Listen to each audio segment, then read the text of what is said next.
Well, hello, everybody. It is September 9. I'm pretty sure it's September 9. Is it September 9, Tom? Do you know if it's September 9? It's September 8th. It's not. You're in the future, buddy. It's not. Oh, it is September 8th. Yeah. Hello, everyone. It's 2026. It is. I know why I thought it was the 9th. Because the research that I was looking at had the 9th month. Pew Research says we're day No, off. I think it said 08, 09, and then my focus went to, does the European That was the worst version. intro ever. Like, the first thing we said was wrong. Hey, do you want to explain to the world why you look like the Manchester United coach Ruben Amorim, who's a very depressed individual right now? Why? Oh, They're this just thing's not doing like, yeah. I don't know. This is how my hair is. Did you get a haircut? Yeah, but if I don't gel my hair, which I usually do on your streams, it's curly. Or you wear hats to hide it. Yeah, I have curly hair. You got curls. Nice. Got curls. He has hair. I don't. Natural curls. He has hair, and I don't. I have a beard, and he has a beard, but I have a cooler beard. Yeah, your beard is a little For better, sure. for sure. Not a little, like it's Much better, yeah. So what's up, folks? We're going to talking about some really cool stuff. Hit the like button. Appreciate it. Hey, that little funk we were on, and it was not little. We were 2 months on that funk. We might have gotten out of it, and I have no idea what's happened. But subscriber funk? You know, the other day when we were talking, my subscribers went back down to like whatever it's at, 80. So it went down from, we were at 88.35, went back down to like 88.28 or something. And then in one day went to 88.35. Yeah. And then 36, 37, 38, we're at 39. So Boom. I think we've recovered from it. So if somebody's not subscribed and is watching this, I would really appreciate if you subscribe. Share the stream out. Let people know. We don't know what was going on. I tend not to be conspiratorial. I don't like the flat earth nonsense. I don't like vaccines have chips in them and you're going to sell your soul to the devil or something like that in them. But when things are functioning a certain way, I'm like, wait, is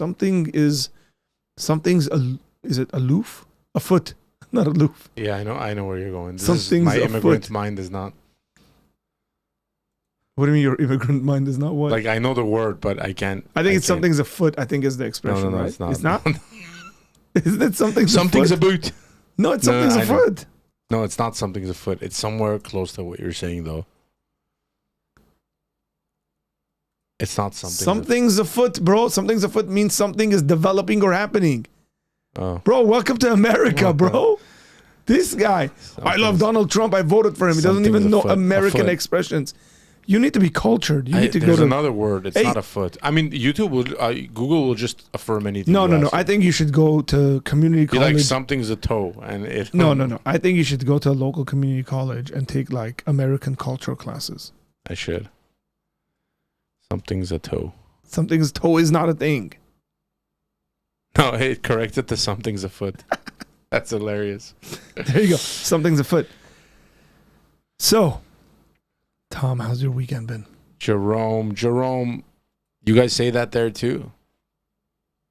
He said, even I know that. Even we know that. We, like, as in the Brits, No, British people will probably say something else.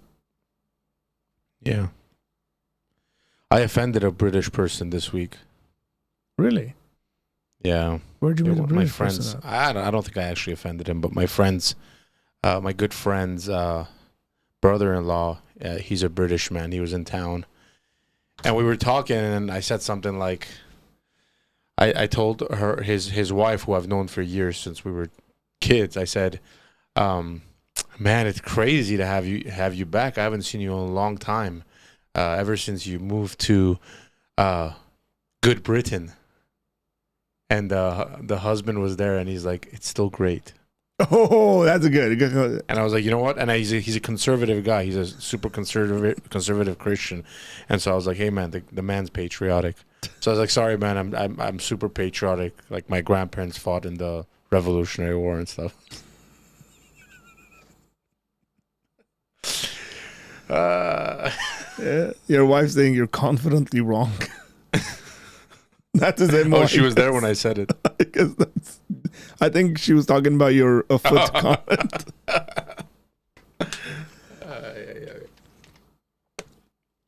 I like when British people though are patriotic.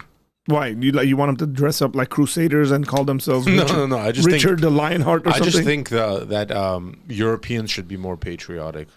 Well, they have a lot of history to be patriotic about. Have you seen that that Palestinian rally that was happening? They were passing a bunch of soccer fans. No. So a bunch of soccer fans were sitting at a bar, and there was a Palestinian protest. This is happening in Ireland, like a few days ago. Okay. And they were like, "You can stick your Palestine up your." You can stick your Palestine up your. They turned it into a song. Yeah, they're like, you can stick your Palestine. You can stick your Palestine.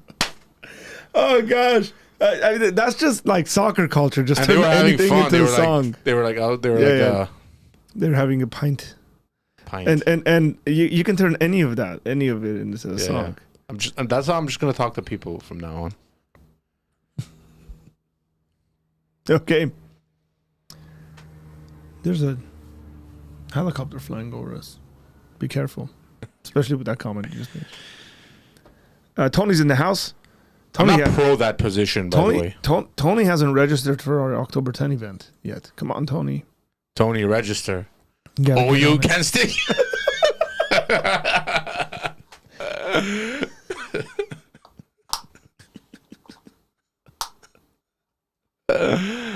I gotta be careful, man. I wrote my run from. I don't know if Nick Quint has registered. I think he might have already. Not sure. I gotta go back and look at all the numbers and names we have registered. We're doing pretty good. We're gonna launch some other stuff this week. Event is coming together well. Yeah. Well, there's a lot of moving parts, Tom, for this event. Yeah, it's exciting. Looking forward to it. I don't know what I would do without you. You complete me. Same.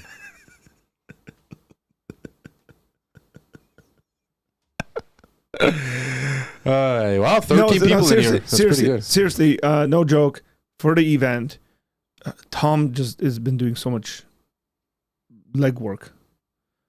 Just making sure everything's working fine. And I got a text last night late. Well, somebody we know, I don't want to name her, but somebody we know didn't know and wanted me to do like a social media post about the speakers and all this stuff. And I was like, look, it's going to take too much work. Like, you can find all that info online instead of me having the speakers send that and all this. And she said, yeah, she said, well, I just don't know who these guys are. And I was talking to my mom and I said, well, this thing's happening. And here are the speakers. And she goes, my mom goes, what? David Wood's going to be there? I'm funny. There. That's so funny. She goes, I have no idea who David Wood is. My mom knows who David Wood is. That's and her mom went to her church, told her pastor, and they're passing out all the invite links for the event. So it's cool. That's cool, guys. David Wood is going to be there. Like, David seriously. Wood, the Dizzle, as he is also known. He also goes by many other names I shall not repeat. That's actually very cool that he's going to be there, honestly. I'm looking forward to it. We might have some surprises planned for him. Jerome said, hold on. What's that drink, Tom? This is actually Apologia Center's newest sponsor. No, it's not. It's absolutely not. Ginger lemon. Hey, don't lie. They're going to come Ginger lemon. Why'd you send me that? In case anyone doesn't know who David Wood is. Oh, man. We did have a. You should give me access. By the way, we did have someone register that that's got sort of weird beef with you. Beef with me? Yeah. I don't know anyone that has beef with me. Well, he has beef with you because he made comments about your wife. Oh, Mr. Pisabi. Yeah. He registered. Wow, that's cheapo. He did register. Amazing. And he's saying he's going to be at the event, I guess. We'll see. Pisabi's going to be at the event, you guys. Pisabi will be at the event. You guys, somebody else might be at the event. I don't know if we want to give that away yet. I don't know. Oh, yeah.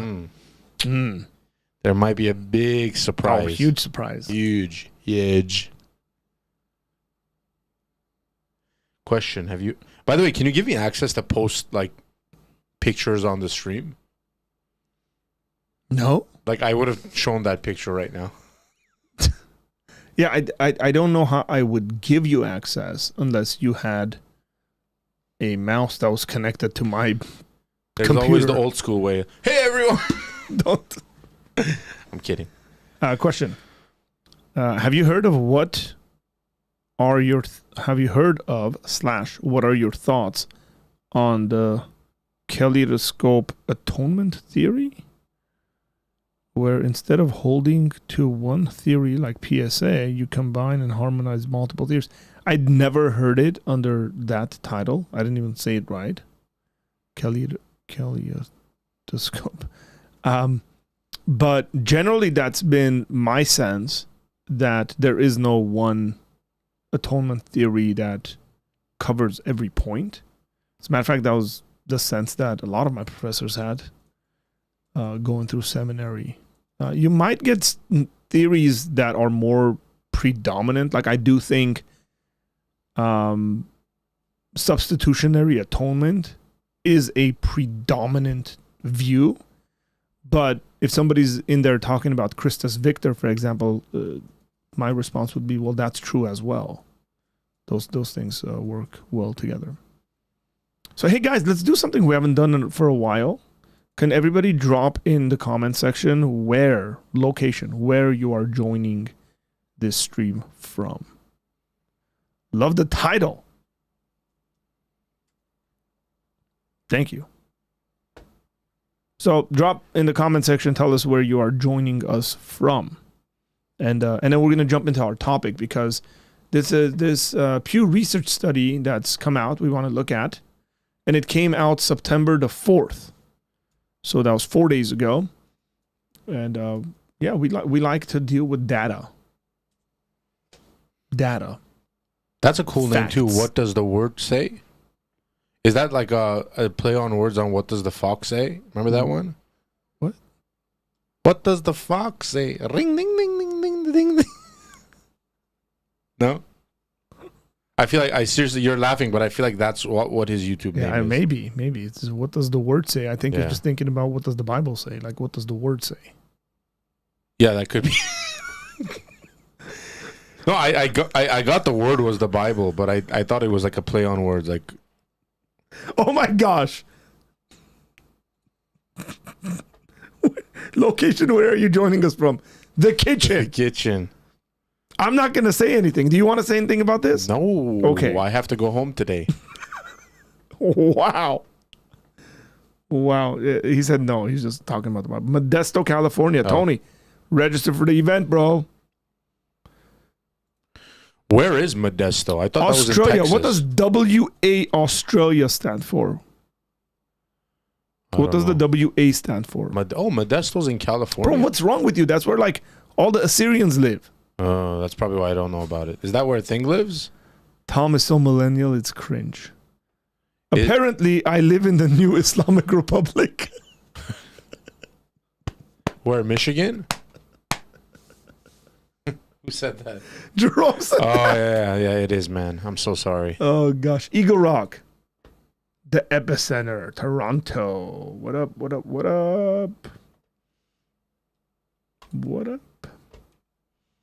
Okay, yeah. There was a Jewish comedian I was listening to. He said something like, when we were going to some Jewish school, they gave us the option to learn French or Arabic. And everyone chose French in his class because they wanted to visit like Europe, France, England, Paris, and whatever. And so he chose Arabic. And then he's like, now I'm the only one that gets to go to I'm the only one that gets to go to Europe because he speaks Arabic. I thought it was hilarious. Hey, I don't know whether this is true, but I've heard it, that the official language of England for a long time was French. Wow. And somebody from England. Is there anyone from England in the chat that might that's gone through the British educational system that could correct me on that, whether that's true or false? Was there a time period in British history where the official language of the country was French? I feel like it's something that would be true. First time I've been disappointed in Tom. What happened? It is not a good feeling. I don't know. Why are you disappointed in me, bro? Tom, you're supposed to convince me that you're not a dinosaur. Western Australia. Oh, that's I'm from Western Australia, Australia. That's like some streets in America where it's like I was street east on the west side. Australia. Yeah, look at that. For 60 years, it was. So I am right. Oh, wow. Yeah. Ashford, Kent, England. Anyone from that Irish pub area? Anybody from the Irish pub that was singing that song? You can stick your Palestine up your... Huge Assyrian community in Turlock, California, just 10 minutes. Yeah, Turlock. I know Turlock's in California yeah, for Modesto's sure. like right there, apparently. bro. They're the same thing. Turlock and Modesto are the same thing. Modesto just sounds like it would be in Texas. We don't speak about the French moment, that French moment. It's just like an ignored part of British history. It's like, hey, when you go through school, there's like pages missing in the book. Yeah. It's like 60 years missing. What happened? We kind of don't talk about it. Okay, Tom, you ready for this? Let's jump into this. Let's do it. I'm gonna pull up this this graphic here. Bam! This is the Pew Research, because we like dealing with facts, no ifs, buts, or maybes. Facts, ladies and gentlemen. Okay, written by Jonathan Evans, Kristen Lesage, I guess. Ooh. Is that how you say it? And Manolo Corici. It says many religious nuns around the world hold spiritual beliefs. September 4, 2025. But at lower rates than people who identify with religion. Okay, so let's look at some of these data points.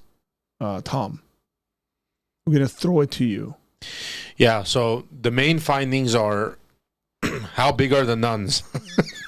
Anyway, and we're not talking about nuns you see on the street at the Catholic Church. That's right.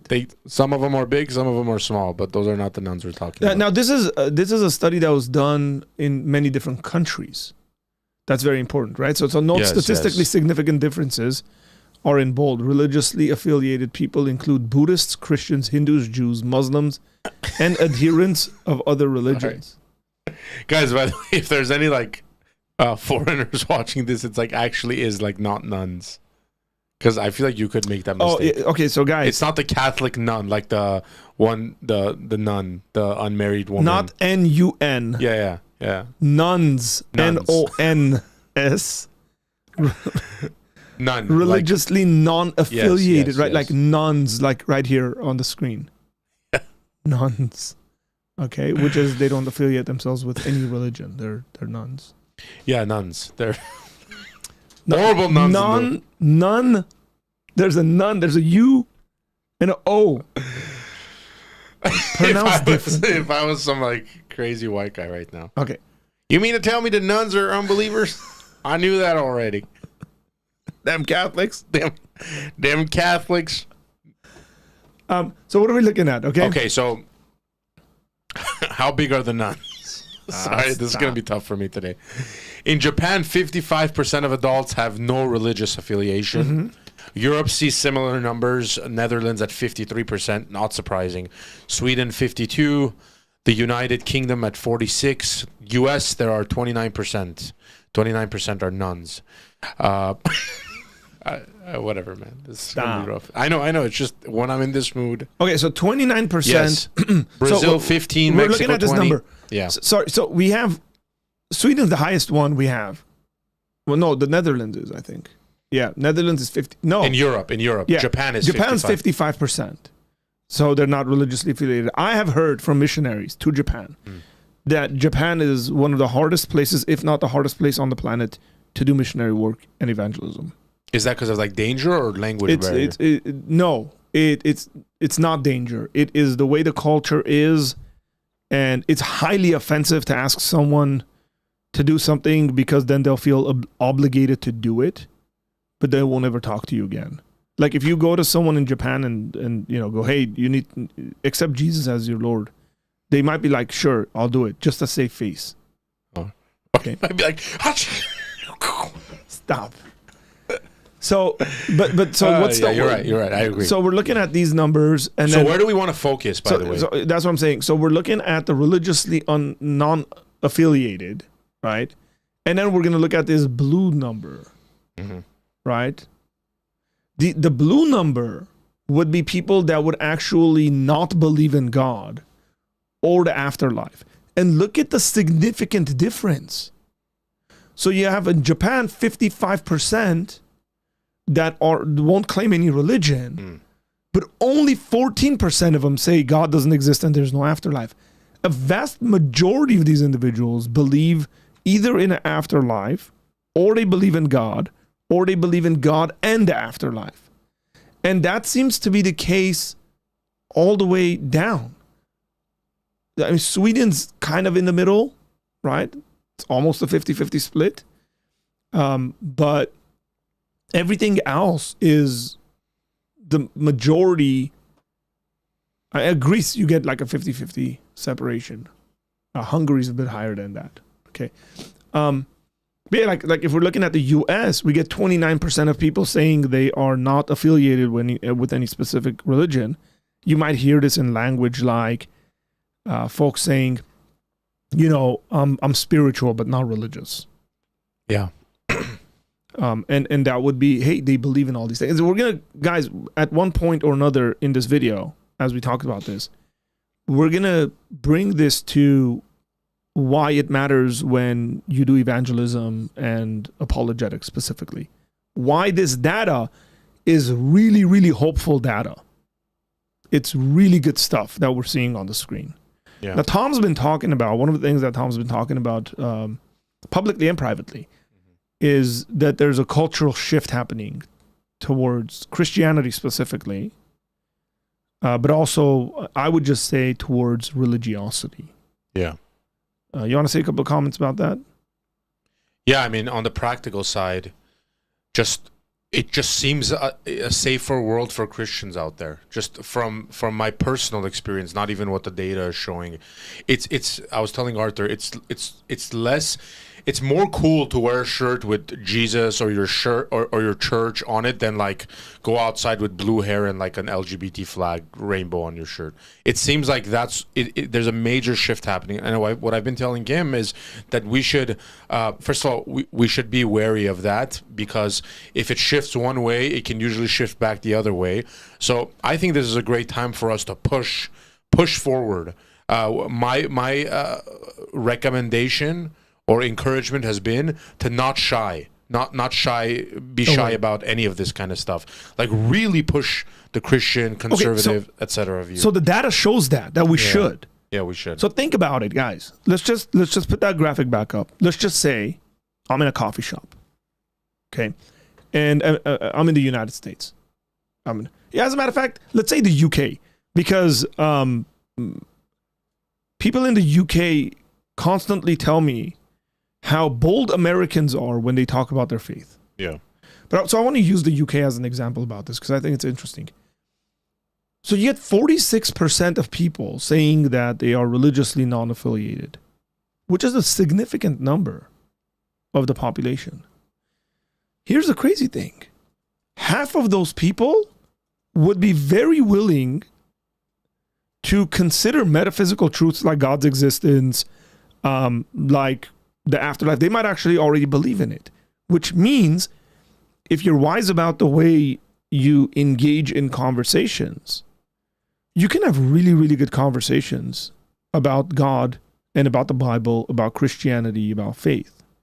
You just need a bit of wisdom on how to approach these things. Now, again, the same data runs through everybody else, everywhere else. If we're sitting in the United States, a vast majority of people are not going to give you your typical atheist response, because look at that. Even though 29% are non-affiliated, only 8% of them would fall into the category of someone like an atheist, where they just deny God's existence.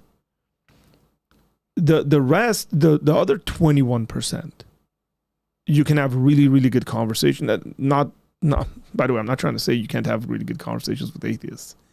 But they're already open. There's already shared agreement in regards to beliefs. If you say someone, hey, do you believe in an afterlife? I'll give you an example, Tom. This conversation happened a very long time ago. Let me drink my water.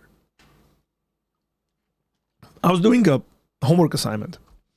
And a part of the homework assignment was to interview a friend I had that was an atheist and just go through the reasons that they had for atheism. And so you remember where Conrad's was? Yeah, of course. Yeah. So we met at Conrad's. And so I'm interviewing this guy, and he's giving me, his answers and writing it down and stuff. And then there's these two elderly ladies. And I've shared this story or parts of this story in various contexts. And these ladies, one of them turned and said, no, that's an interesting conversation you guys are having. It's not common to hear that stuff. I ended up finding out that one of the ladies was a Persian lady, and the other lady was a Jew. Okay? Not Persian Jew. Yeah. She was just Jewish. So I started talking to them. I said, what are your opinions about God? And the Persian lady was like, well, I'm spiritual, but, not really religious. I tried Christianity. It wasn't my thing. It didn't work and all this stuff. And then I asked some more questions, and it ended up being that she essentially held to some new age kind of views. And I said, well, what bothered you about Christianity so much? And she said, well, the concept of hell, just it's too much, kind of. She went to this thing. I said, okay. I said, well, do you believe in justice? And she said, yes. And I said, well, what about like punishment for things we've done in this life, in the afterlife? Like, do you think God is just? And she was like, well, yes. She said, but she said, at the end of the day, I think, God's so loving where everybody's just going to be accepted.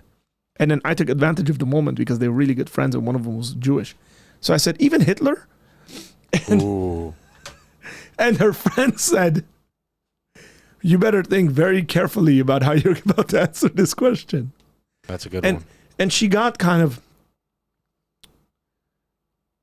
she understood this aspect of, wait, hang on here. Repentance and accepting what you've done wrong is very important to this entire conversation.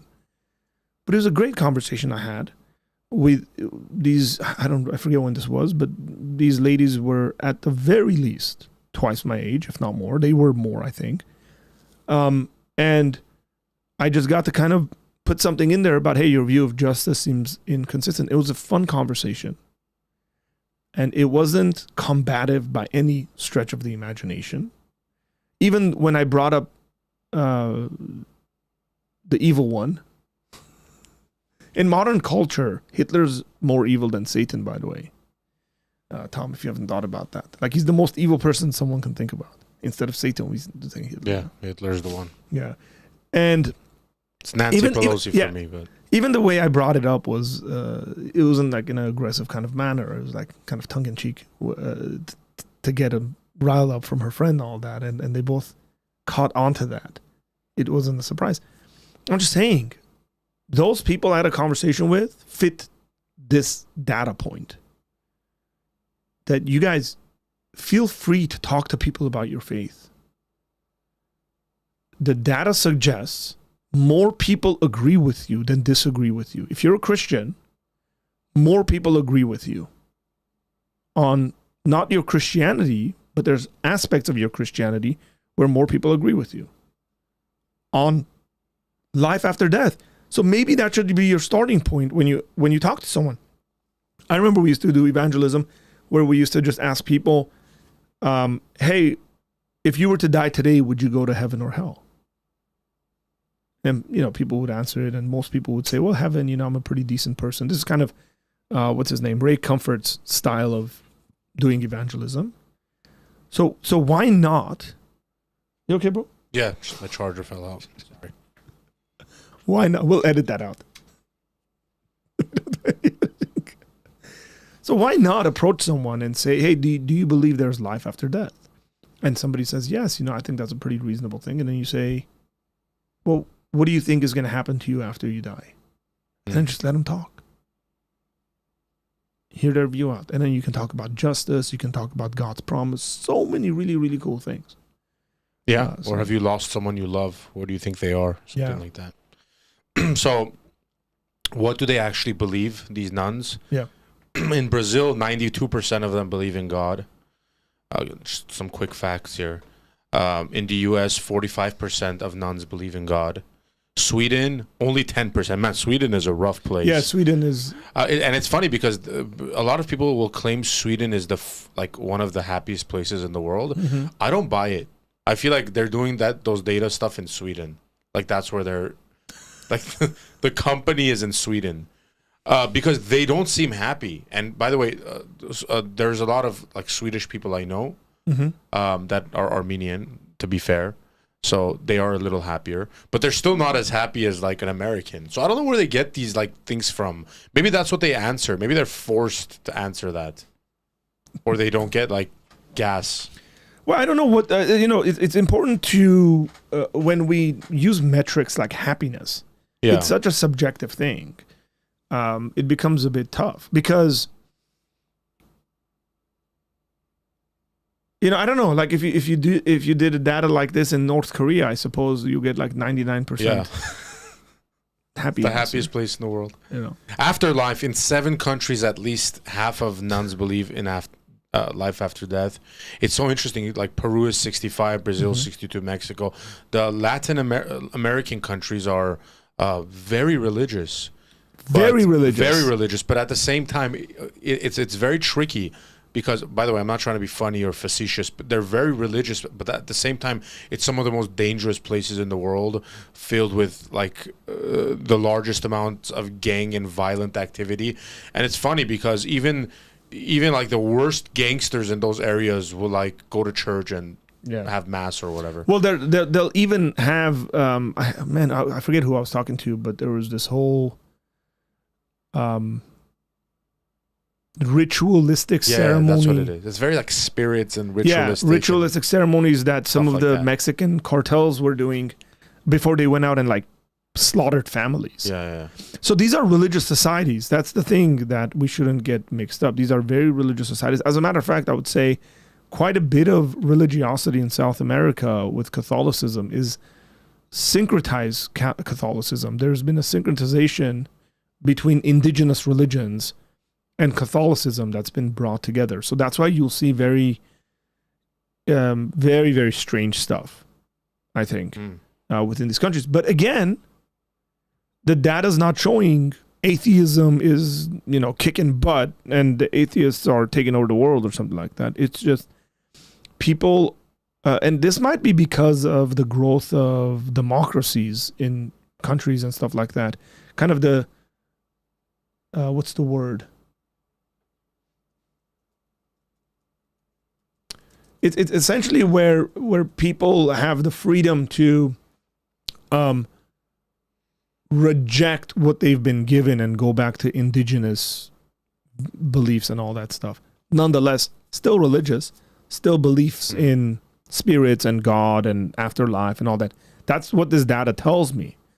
But again, this data is I am very hopeful when I look at this data, because immediately I think, wow, we can evangelize. Like people are ready to hear the gospel, the good news. That's what I want to encourage you guys who are watching this. Don't be afraid thinking that people in front of you are immediately hostile to what you have and the message you have. I would say majority of people are not hostile to the views that you hold to. I'm generalizing here. They might be hostile towards certain things. Like, if you start off the conversation with, hey, you need to repent, believe in Jesus, or you're going to go to hell, you're going to probably get some resistance and hostility. But if you start that conversation with, what do you think happens to us when we die? And then the next question is something like, do you think there's justice for the evils we've done on this planet after we die? And you can lead that conversation in a very logical, very pragmatic way to have a fruitful conversation without the person necessarily feeling the need that they need to react to you. Yeah.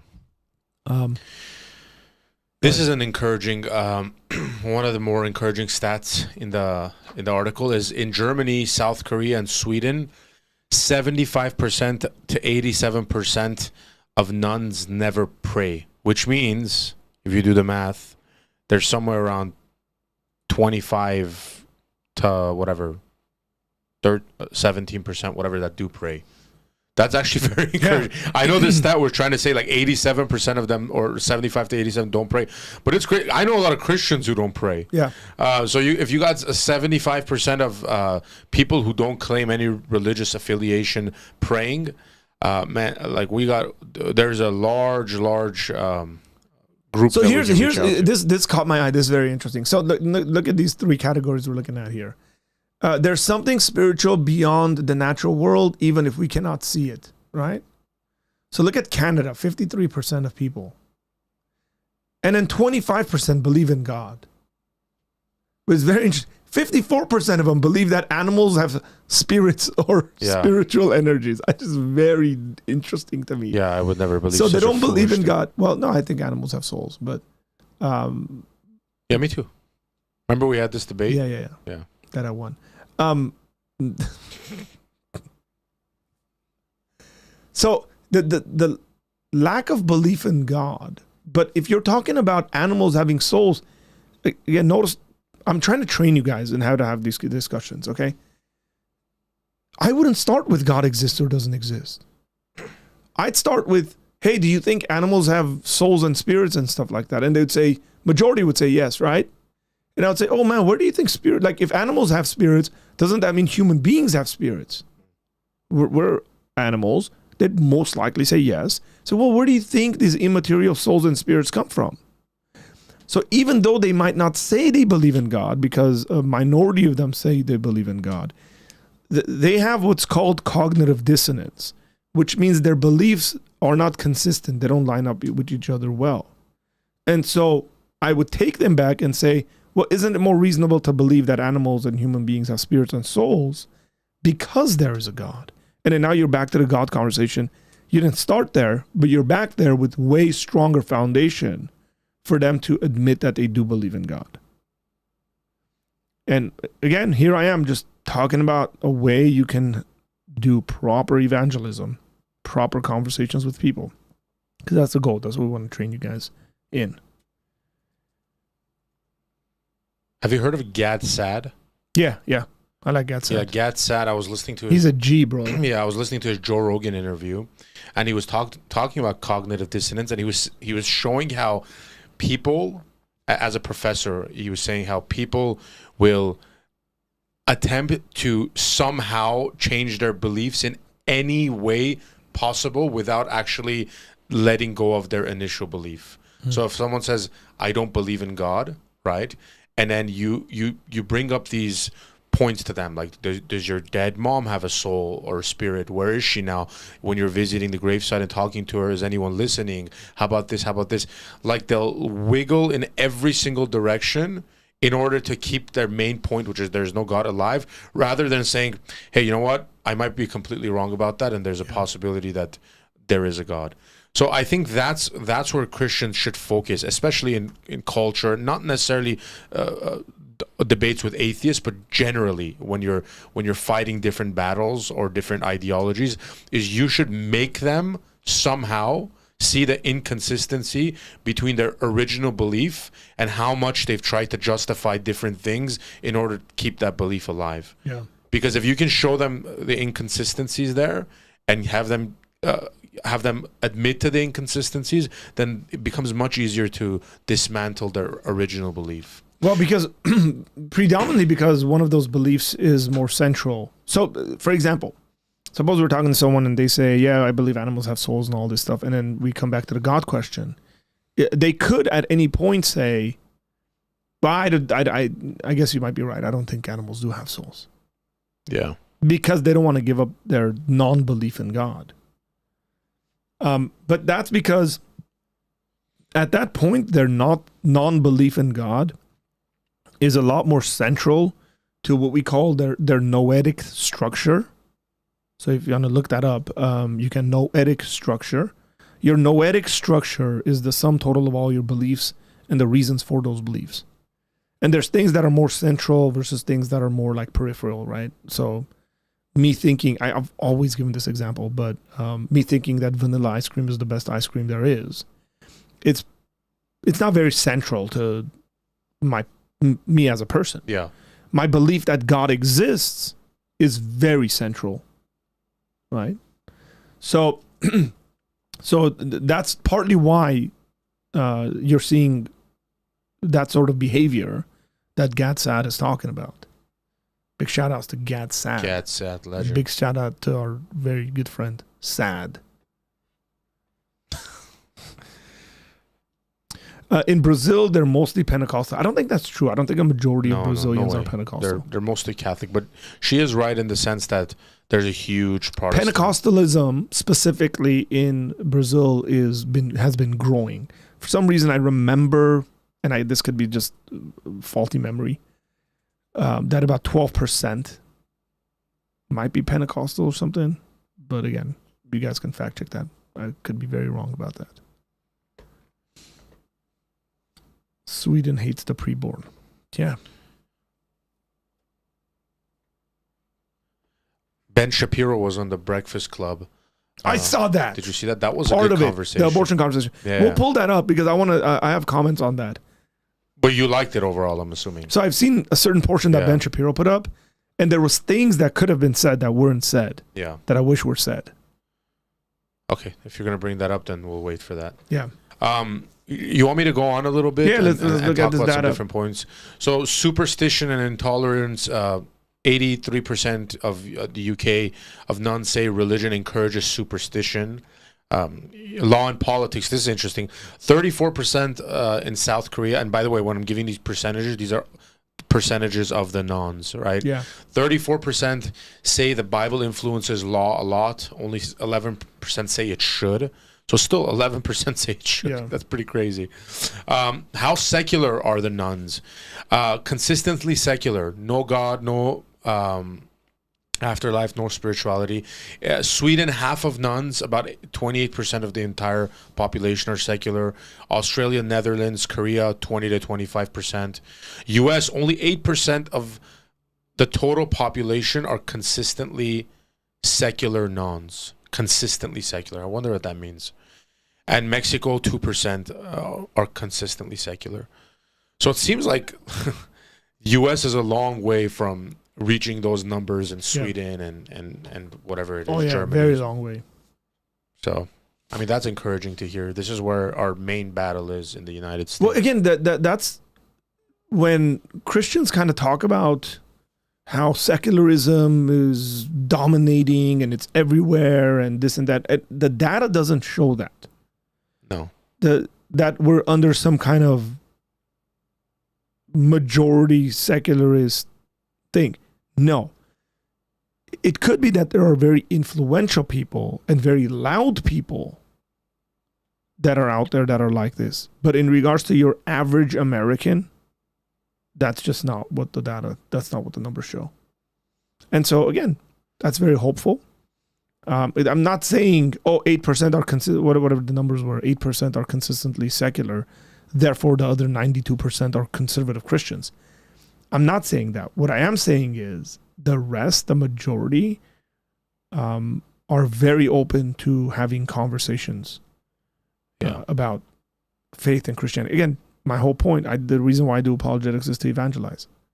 And so we should take advantage of these things, you guys.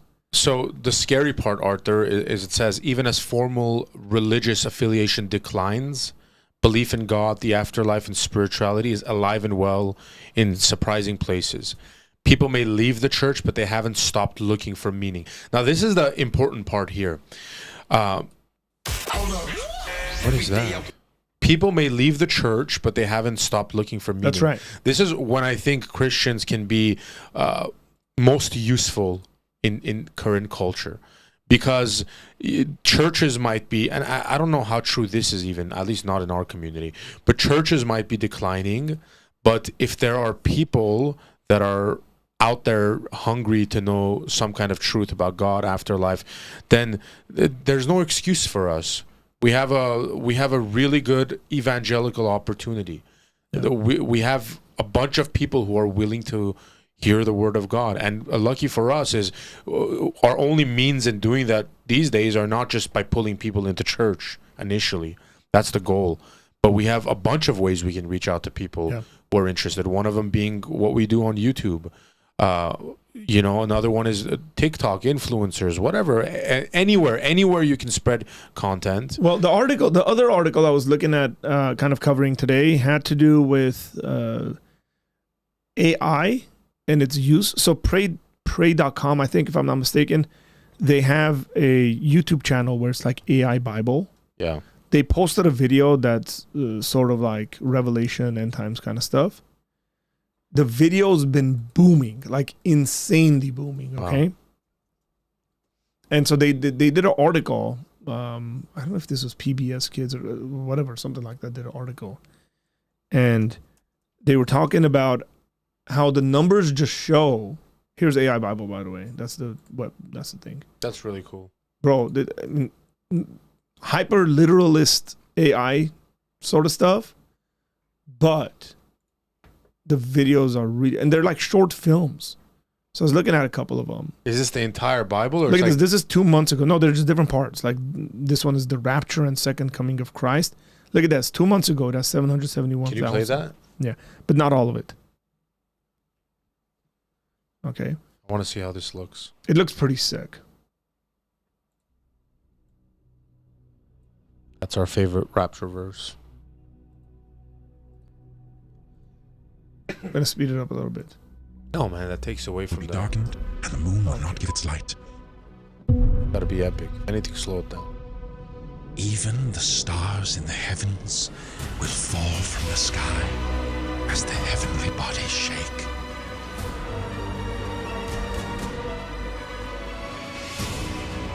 All the people of the earth will see the Son of Man coming on the clouds of heaven with power and great glory. That's like an epic trailer for like. So yeah, like it's good stuff, man. Like in regards to the way it looks, pretty decent. The article was explaining that it's like a combination of a high end production versus those like AI kind of stuff and video games. There are aspects of it where it like looks like a video game, right? This looks like a video game. But they were interviewing the people that are kind of running this, and they're like, hey, all the numbers show that people are very interested in this stuff. We're posting it, and there's crazy numbers coming in. They just did another one. This is from 3 days ago. How the Antichrist takes over in 3000 AD. I don't know where to get that number from, or, but whatever. It's their interpretations. Who were the Nephilim? Did they cause the flood? Like they got all sorts of videos on this stuff. But the numbers show Armageddon Unleashed, 275,000 views, right? Whatever. People have an interest. People have an interest in having conversations about these things. Make an end times video, man. It's going to do pretty good online. Yeah, I mean, dude, the evidence is out there. Even if you look at even simple stuff, guys, if you don't want to go through a professional Pew Research stuff, I love doing this. Like, I'll go to Joe Rogan's videos and I'll click most popular. And then you go to Wes Huff's video and he's at 7 million already. 7 million people. Now, did all the Christians go and watch it? Maybe some of that helped, but there's clearly interest in the messaging. And then it's like, okay, if that was just a one-off, then why did Andrew Schultz invite him on the show? It's because it's interesting. People want to hear good defenses for Christianity because the other side has sucked, for lack of better words. That like, would have been. You're not giving people meaning. You're not giving people purpose. More people are in depression and anxiety. I mean, genuinely, what's the secular response to that stuff? It's just like talk to more people that are dealing with this stuff about the same stuff. And what are you genuinely finding purpose in? Maybe like temporary stuff, but people want greater purpose than that. So you look at these channels, or forget even religious, forget a religious based channel like a Christian based channel. Even look at the most popular streamers and podcasters in the country that people are listening to, most of them are going to have a conservative bent. Candace Owens, Tucker Carlson. It's funny, Tucker Carlson was saying that he was stopped on the street in some random country, and someone came up to him and said, excuse me, sir. And he said, yeah, what's going on? And she's like, do you know Candace Owens? And he's like, yeah. And he's like, if you see her, please, can you tell her I love her? And like, this guy is like super popular. But my point is, you have these like influencers right now in America, especially, where they're dominating that space. And either dominating in that people are coming to take this information because they believe in it, or people are coming to stand against whatever they're talking about. But that worldview has the dominant footing right now. Okay, something's afoot. Something's afoot, and it seems to be what we believe, or at least something close to what we believe. That's right.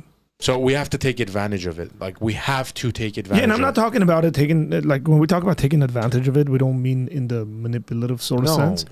We're talking about, hey, there is this fear in people thinking that if they bring up conversations about religion, that most people are going to be very hesitant and be like, don't talk to me, I don't talk about religion. Experientially, for me, and in regards to the data, I think that's a complete and utter lie. It's right. Fake news.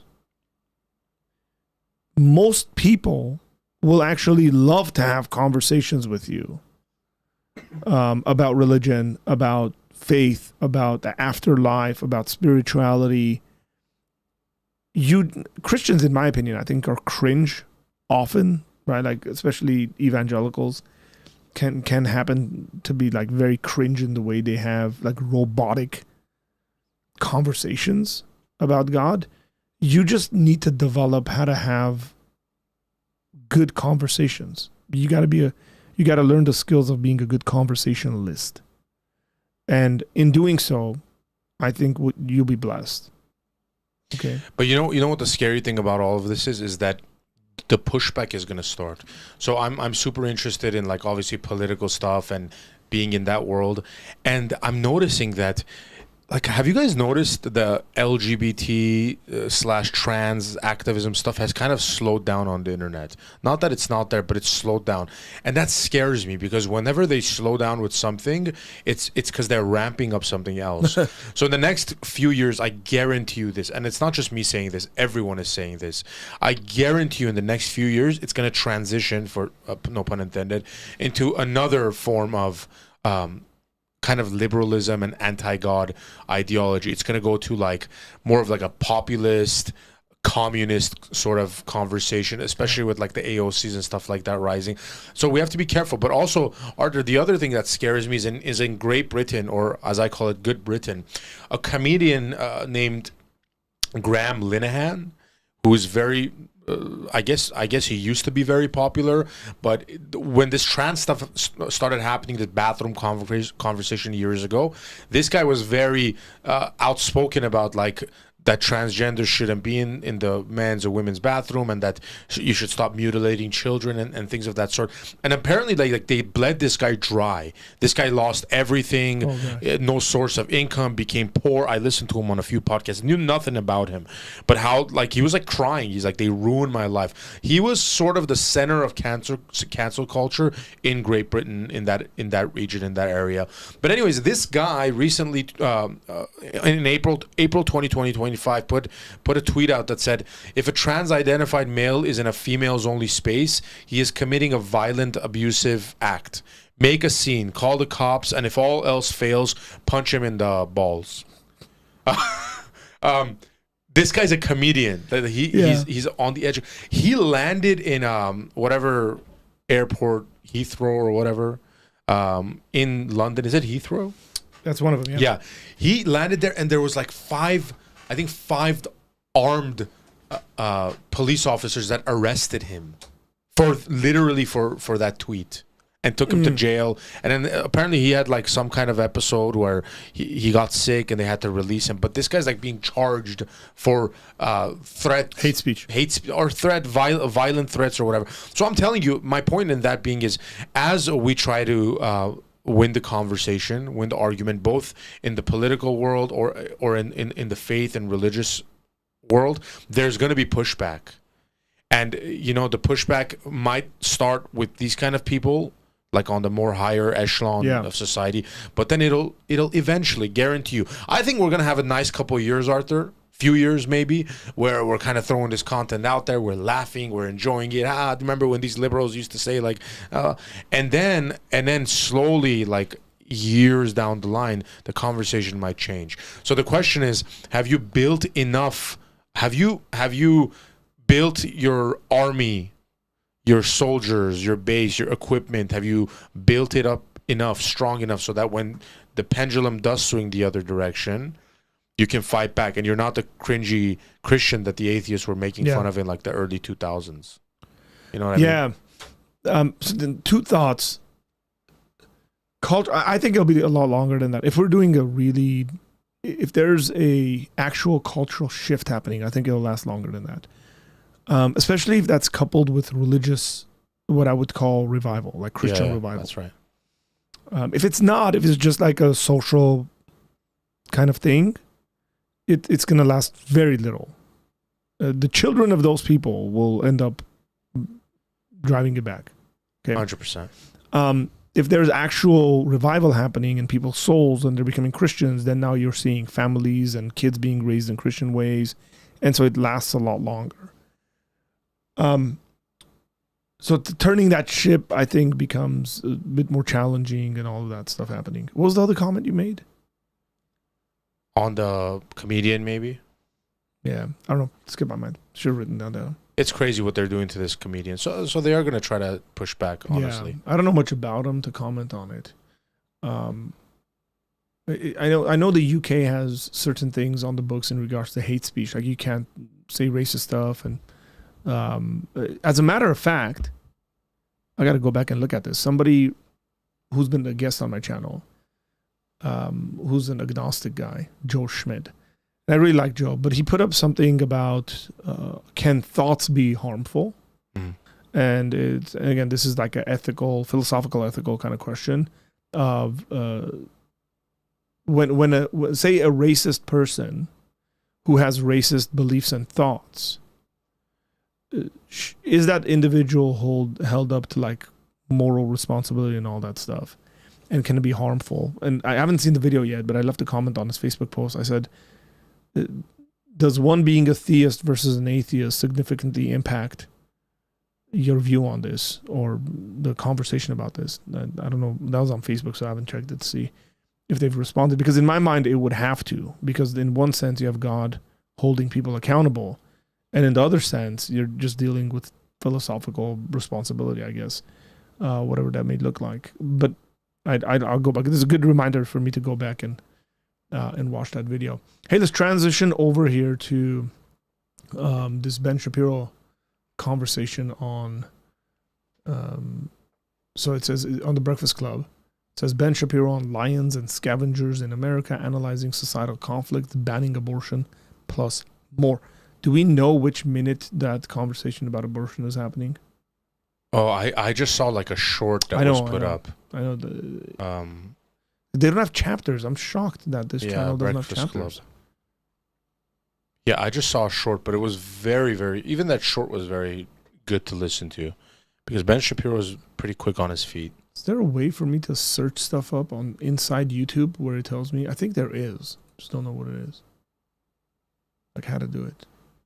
Chat, you guys want to help us out? Do you guys advocate violence against trans people for using bathrooms? No, the point of that was that if a comedian is saying something that ends with, and if all else fails, hit him in the balls, he's just trying to make a joke about like... He's making a crass joke. Yeah, like the transgender woman has balls. And we know that they do. Like, let's be real. Yeah, why did... So did that's that the just point. Like go... No. Yeah, the point isn't to actually go and commit violence against. Straight up to answer your question, bro, no. But that joke, even though like that's not a joke I would like, by the way. Like, I don't listen to comedians like that who make jokes like that. But clearly, he's making a crass joke. And for some reason, not saying this about you, Taylor, but liberal people are some of the most unfunny individuals on the planet. They don't know how to joke. As a matter of fact, if you pay attention to comedians, the more liberal, predominantly feminist the comedian is, the less funny they are. Yeah, they're not even and funny. the more crude their joking is when it just, like, all they do is talk about sex. Yeah. And they think that's funny somehow. Like, oh, I went and did this, and my husband or boyfriend did. It's like, that's not funny. You're not telling a joke.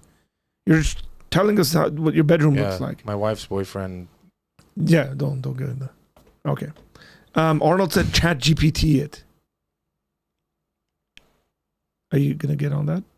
Chat GPT? Me? Yeah, on... Yeah, I don't know how to find this, guys, but...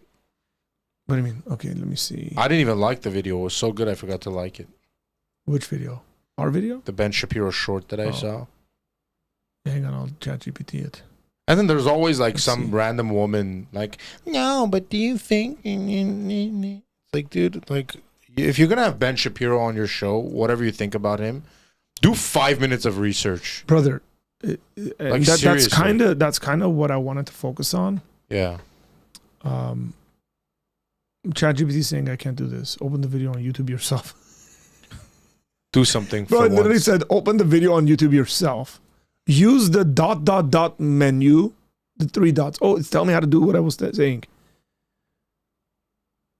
To find the transcript if available. Oh. That's not it. Is there a transcript available?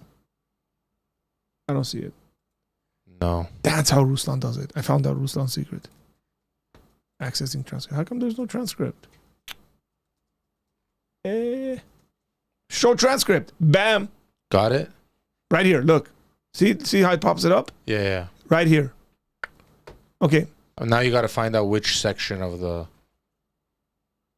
Can I search that is the question. Okay, I found a 5-minute version of that entire conversation. Do you want me to send that over to you? Or you're going to try to figure this out? You can, but I'm just trying to find it in this. So I'm guessing they talk about abortion towards the end. Okay, I just sent it to you if you want to listen to that. On the conversation of pro-life versus pro-choice. Yeah. And then like Charlemagne's like, oh, why do pro-life people like war? Wait. Love We're war? We're gonna get there. Dude, like, seriously? That's all you thought about in that entire time you had to prepare for this guy? It's just like stupid talking points. Arnold, I love you, man. Does anybody know what minute that conversation is? Let me see. Brother, I sent it. Some of the arguments that are made on this side of the populist. I think it's edited, what you sent me. No, this is a longer form version. That's not... Is it on YouTube? This is on Breakfast Instagram. Club, but this is a 5-minute video. I hate Instagram videos, bro. I really do. They're just dumb. But when you're it going to comes spend to 5 hours DEI, trying to find this. DEI is a bit of a different thing. Well, you're DEI sitting right here not doing any work, bro. Well, I can't hear my content. What do we pay you for? I can't hear my content here. And that is a net loser. And the reason that is a net loser is because what you are essentially doing, number one, is... Ben Shapiro sped up is horrendous to listen to.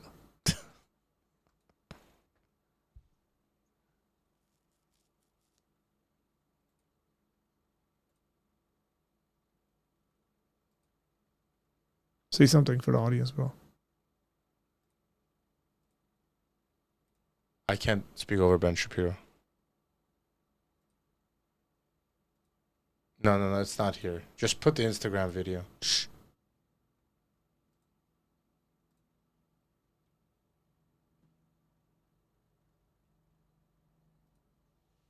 He's talking about random Jewish theories about...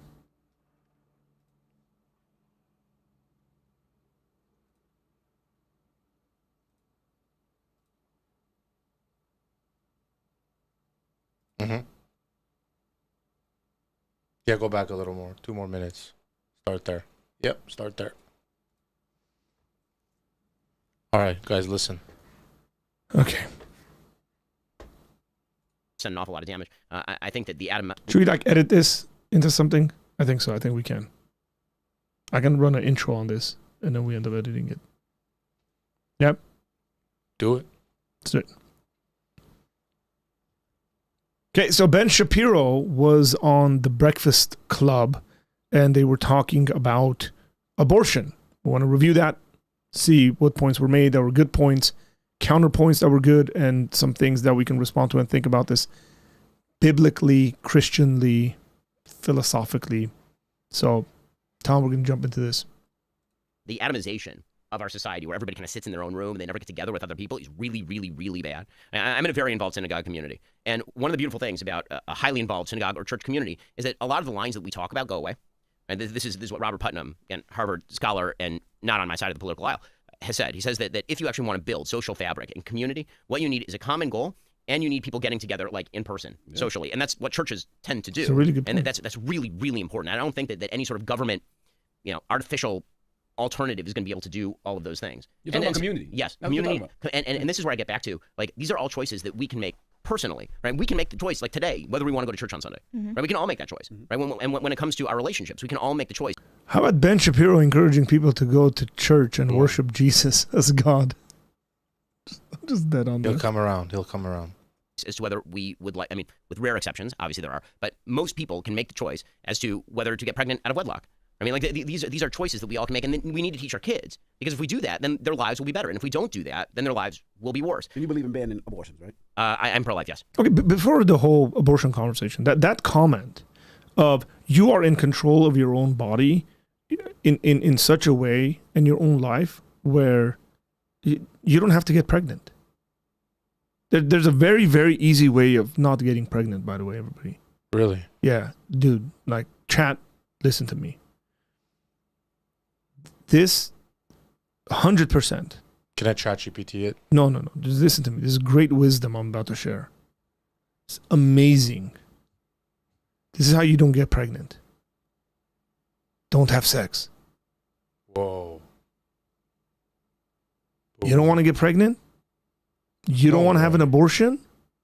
You know how like all day they all get out there, they're like, if it was me, I wouldn't have an abortion. But, other people, you don't want to have an abortion?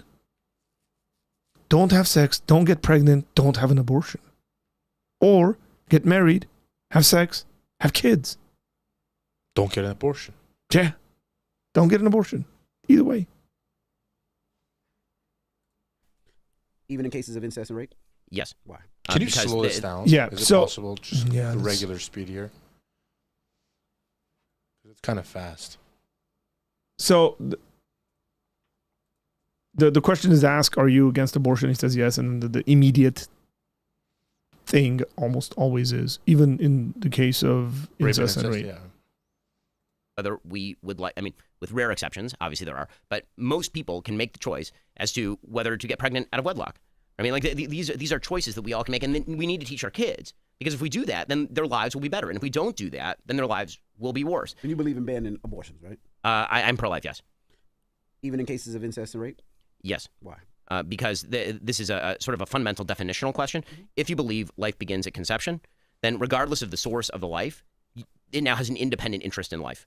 So that is not to minimize the tremendous evil of rape or incest. I believe rapists should be executed, frankly, or chemically castrated at best. But that's sort of a different question from the independent source of life, and whether this, again, it gets back to definitions. And this conversation tends to be either you're on one side of that or the other. If you don't believe life begins at conception, then obviously you believe abortion is acceptable in a wide variety of circumstances. If you believe it's an independent life deserving of protection, then you believe it's an independent life deserving of protection. Lauren, what do you think about that? I'm just asking. I think I got a lot of stuff to say. How yeah. he just like throws that. He brings up the subject, and then he throws it to the woman in the room. Throws it at a What do you random think about woman that? that It doesn't matter what she thinks. Yeah. Like in all honesty, it doesn't matter whether a woman believes X is right or wrong, or if a man believes X is right or wrong. If it is right, it's right. If it's wrong, it's wrong. Yeah. Good catch there that Right. he threw it to the woman. Like he punted it because he didn't have a response. And I think that's a cop out, by the way. Just throw it on his co-host. The fundamental question he's asking is, when does life begin? And in answering that question, you're going to get, as a deduction, as a logical deduction, whether it's right or wrong in any case or whatever like that. I got some more thoughts about this that I think interesting, specifically about his punishment for rapists. I think that a woman should be able to choose to do what she wants to do wherever she decides to do it. I believe that women should be able to abort babies if they want to, if they feel like that's what they need to do. Do you have a time limit on that, out of curiosity?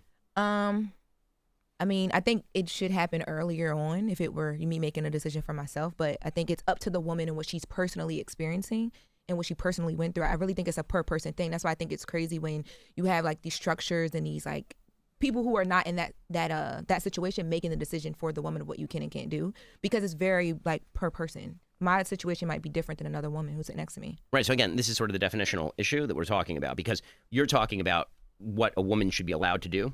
And what I'm talking about is the definition of personhood of the separate person inside the woman. I think that what I push on is why do you personally believe that a woman should have an abortion earlier? I think from personal experience, I've been in a situation. I just think emotionally and mentally, it's less that you think about, but it does depend on how you think of when the life is formed or you know, should be looked at as like a life that you right. So that yeah. I think is the big question, and that's where the disconnect is. But what I'm saying is that's always going to be different for each person. But I don't think that the subjective definition of life is how we define life. Meaning that you being uncomfortable with a woman having an abortion in the 9th month, you're saying that just because you're uncomfortable with it, that doesn't mean that you should stop a woman from doing that. My point is that life has a definition. Right? We all agree, for example, that a 1-month-old baby should not be drowned. Right? We all agree on that, and that's not up to the personal. Should not be drowned. You shouldn't take the baby and drown in a bathtub, right? And the question is, well, why? Because we now understand that the 1-month-old baby, everyone agrees with this, right? That except for Peter Singer at Princeton, that a 1-month-old baby has an independent interest in life, right? That is a life that is separate from the woman and requires protection. Okay, so if it is a life, then we now have an objective definition. It doesn't matter what the state of mind of the woman is. It doesn't matter if she thought, you know what, I have a really tough life. My life will be better off if this baby is drowned, if I don't have to deal with this baby, and so I'm going to drown the baby. The baby has an independent actual interest in living. And so the question becomes, is that true before birth? And I think for the vast majority of Americans are actually somewhere where you are practically, meaning that the vast majority of Americans do see in sort of a soft way a distinction between, you know, the early stages of life, you know, month 2 and 9 month, right? Like the approval in America of abortion at the very late stages is very, very low because most Americans. It stops around like 4 or 5 months for most people, right? Well, like, I mean, most places. most abortions are performed in the first trimester. Yeah. Yes. But the point that I'm making is that the logic that you're using allows for abortion like literally right before the baby is born. And so then the question becomes, why is that okay? And it's not a woman's choice at that point whether that is a life or not, because you don't get to artificially or subjectively define the meaning of things. That. We're playing with semantics, though. But yeah, like, that's what it's not semantics. It's a random word. Is the guy just wanted to use semantics? It has no meaning there. Tell me how you don't know what the conversation's about without telling me that you don't know what the conversation's about. Yeah. By saying something like it's all semantics. It's all no, semantics. it's called doing proper thinking and philosophy and deduction. Yeah, it's all words you're using. Just because it goes over your head doesn't mean it's semantics. It just means you're not tracking, my friend. By the way, I love that, and I know you'll have more to talk about this, but I love the part where she's trying to say, like, I personally think it should be done sooner. And then instead of saying, how could you even, like, hold to abortion, blah, blah, blah, it's a life. I love how he throws it back and says, why? Yeah. Why shouldn't she they says be? it. Yeah. She says it because, psychologically it won't bother you. Why is it bothering you psychologically? Yeah. Maybe, just maybe, the reason why you're psychologically bothered by, according to her words, aborting your baby is because you just killed your baby and you should be psychologically bothered by it. That's right. And the way you're trying to get around it is, well, let's do it early enough so that it doesn't bother us as much. I mean, the logic in there, and I would venture to say the pure evil in there, to think, hey, you know what? Out of sight, out of mind. The less it looks like, the less this baby is developed. Let's get rid of this baby so that we don't have to think about it too much. And we're not bothered by it, so I can go on living my life the way I want to live it. Yeah. Absolute definition of evil, absolute definition of selfishness, narcissism. That's what that is. That's not some kind of ethical, I'm being moral here and stuff like that. You're not. At least people in the past used to say stuff like, well, it's not a baby. Exactly. It's just a clump of cells. People don't say that stuff anymore. People go, yes, that's a baby. And I'm completely fine getting rid of that baby. Yeah. I'm completely fine killing that baby. It's not semantics. This guy comes out of left field. We're just talking about semantics here. No, man. Oh, okay. Let me go back to this. By the way, the question I was going to ask was this. If I was Ben Shapiro, I would have told her and that guy, semantics man, I don't know what his name is. Hey, I think that people who commit rape should be chemically castrated at the very least. Do you agree with that or disagree with that? And watch them shrivel. Because their liberalism won't allow them room for the state to come in there with such a heavy punishment on individuals doing such a crime. On literally a rapist. Yeah. But they'll punish like children in the womb. It's okay to kill your baby, but man, if you recommend chemical castration for a rapist, well, what if he changes in the future? He wants to do. Well, what if that child grows up and? Yeah, where's the potential of the child? Come on. But did you see how he tried to put her in that uncomfortable situation? Yes, yeah. Like, hey, if this is not a conversation about life, then why do you care at what point the abortion is done? That's a great point that Ben brings up, is that, hey, you shouldn't be bothered at any stage. Exactly. If we're talking about non-human, and again, this is where her assumptions, I think, are exposed. She says that's a baby, right? And then she realizes the longer into the pregnancy, the more difficult it's going to be on her. But even if she holds to that being a baby, right, and still justifies abortion, then in that scenario, you need to. So if she holds to that thing being a life, but her reasoning is that a mother has a choice to end that life, then you have to like start. I would push there. He does it a little later, but I would push there and say, like, where else do you hold that consistently? Yeah. Like if this is if you're giving up the fact that this is actual life, but you're saying a mother has a choice, then that's when like a lot of anti-abortion people will bring up like, what if when the baby's born at 1 month or 2 months and the baby's unable to take care of himself at that time, is it still the mother's choice? Like, is there anything else they can do? Well, another thing she has wrong in that is when she says that I don't think like other people should determine whatever we do, what a woman does and stuff. Other people determine what we do with our lives all the time. All the time. All the time. Unless you're going to be for an anarchist society. There's people that determine when a human being can have a cigarette. There's people that determine when a human being is mature enough to drive. That's right. And this lady doesn't think other people should determine how we live our lives. Just absolute fluff. There's no substance in that. There's no intelligence in that conversation. It's a life or it's not a life, right? If your daughter was raped, No, it's almost like you're saying she's raped and I'm going to make her have this child. No, I mean, Because you're saying you don't believe in abortion even if rape and incest, right? What I'm saying there is that I don't believe in abortion in cases of rape and incest. The practical effect is horrible. It always turns into that. What if your daughter was... Yeah. No. Pretend that it is not emotionally horrifying, that particular situation. Mm-hmm. The question is whether it has an independent interest in life or not, and whether there's a third party involved. If you don't believe there's a third party deserving of protection, I totally get it.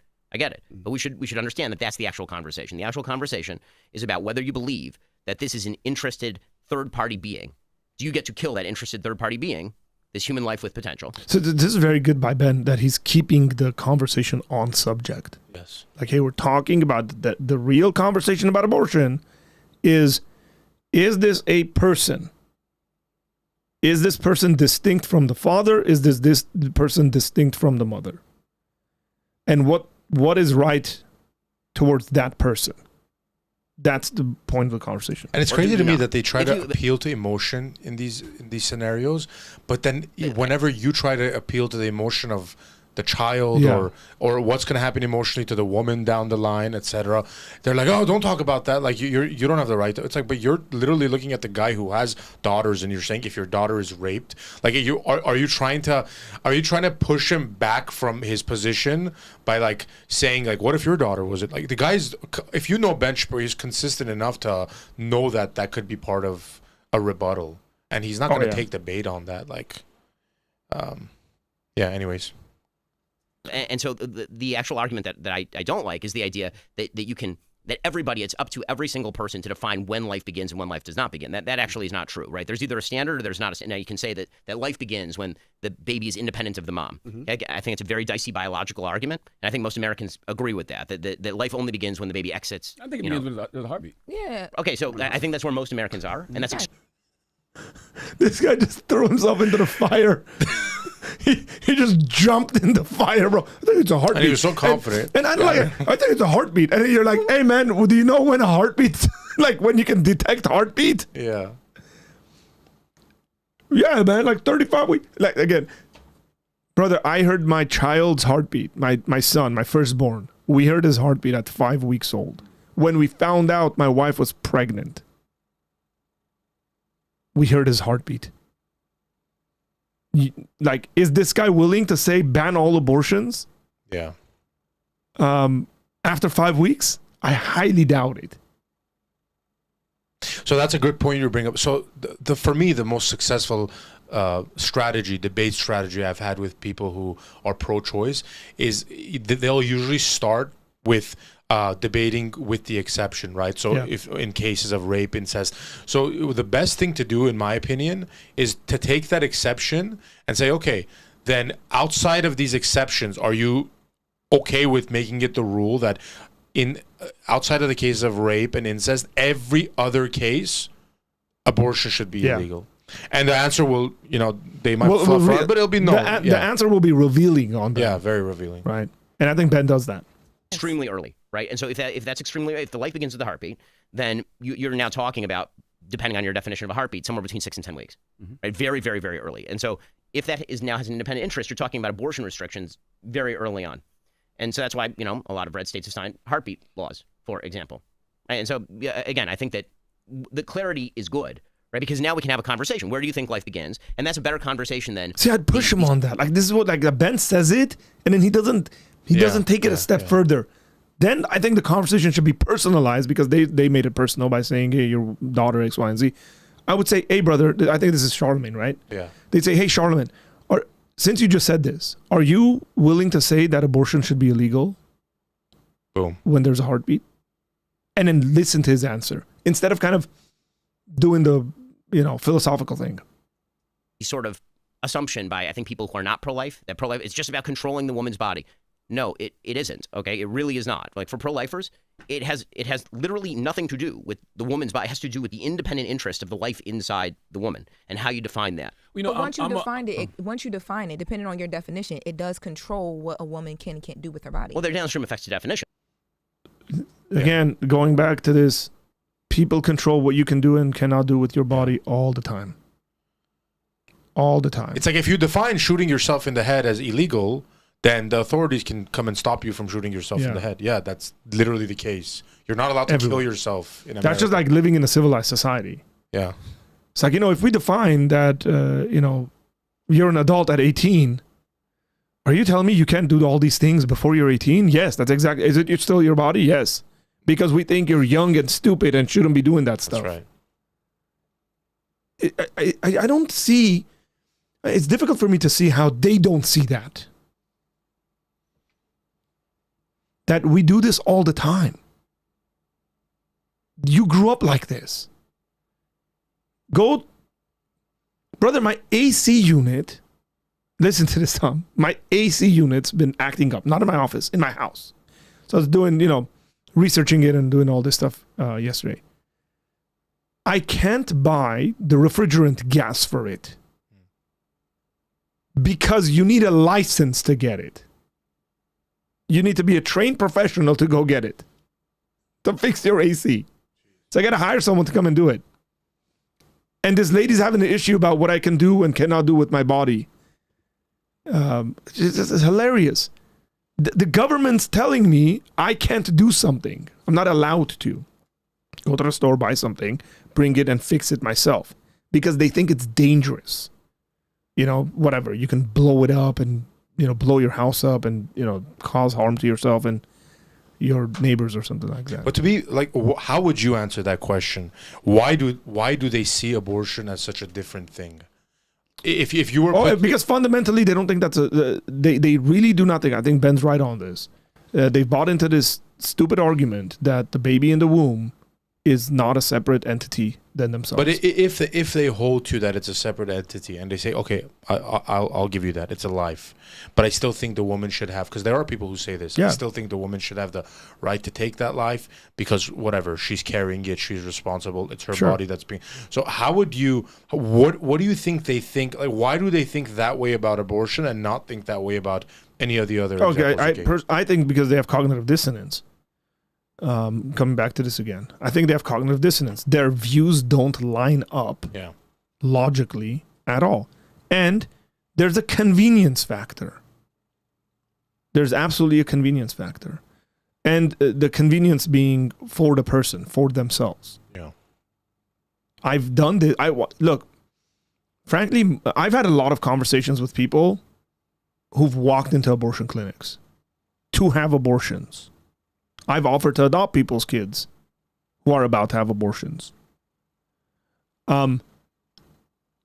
Generally, the conversations about, hey, we want sexual freedom without the consequences of that, which is children.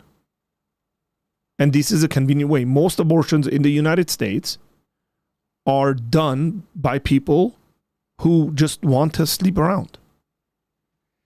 Facts. Those are the facts. It's not the rape incest conversation.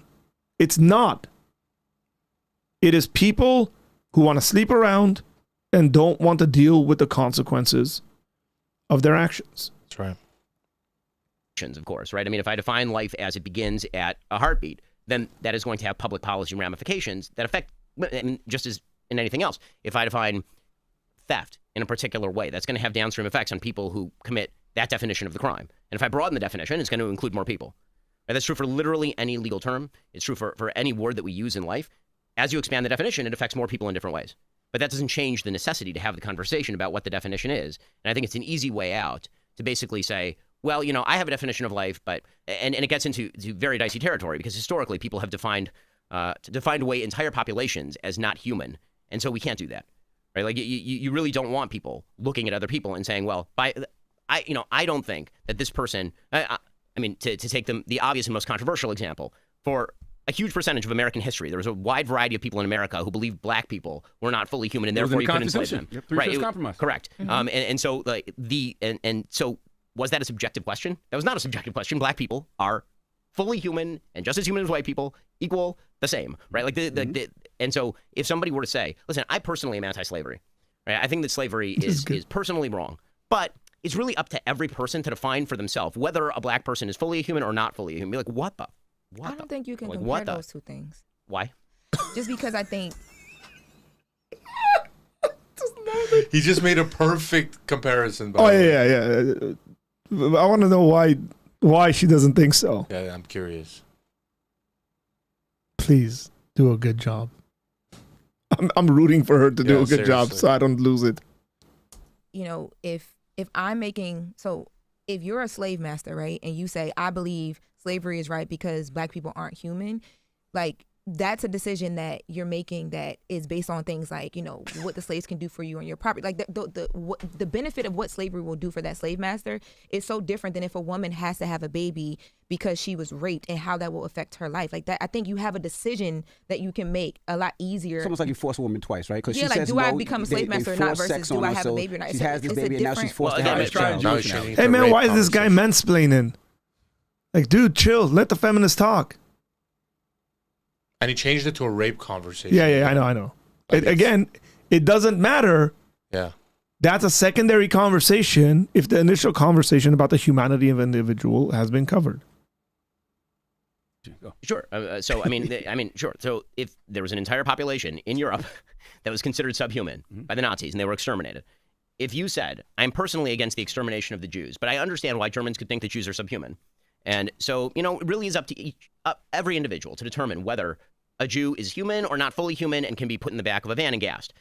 We'd be like, "What in the world? You're saying there should be no pro-choice in regards to that?" Yeah, so the definitions are not a matter of choice. Definitions are a matter of actual objective fact. Otherwise, we can't even have a conversation because if words have meanings, then we all have to agree on at least that, right? That much we have to agree on is the meaning of the words. And when it comes to sort of the slave master analogy, the point that I'm making here is not about the personal experience of the slave master. In fact, I'm saying it's completely irrelevant. What I'm saying is that the reason that slavery was wrong is because black people are fully independent human beings who require the protection of the law in the same way as everyone else. And if you're a pro-lifer, you believe that's also true of the unborn. Okay, I understand what you're saying. I'm a pro-choice person. Why didn't see? They're covering for each other, and I get it because she doesn't have a response to that. Yeah, there's no response. Because her initial understanding of the conversation just went over her head. But I do wonder, how come pro-life people aren't? This is the part. This is the greatest part. This is like the dumbest. This is like thing. he thinks this is the gotcha. This is like the dumbest thing you can possibly say.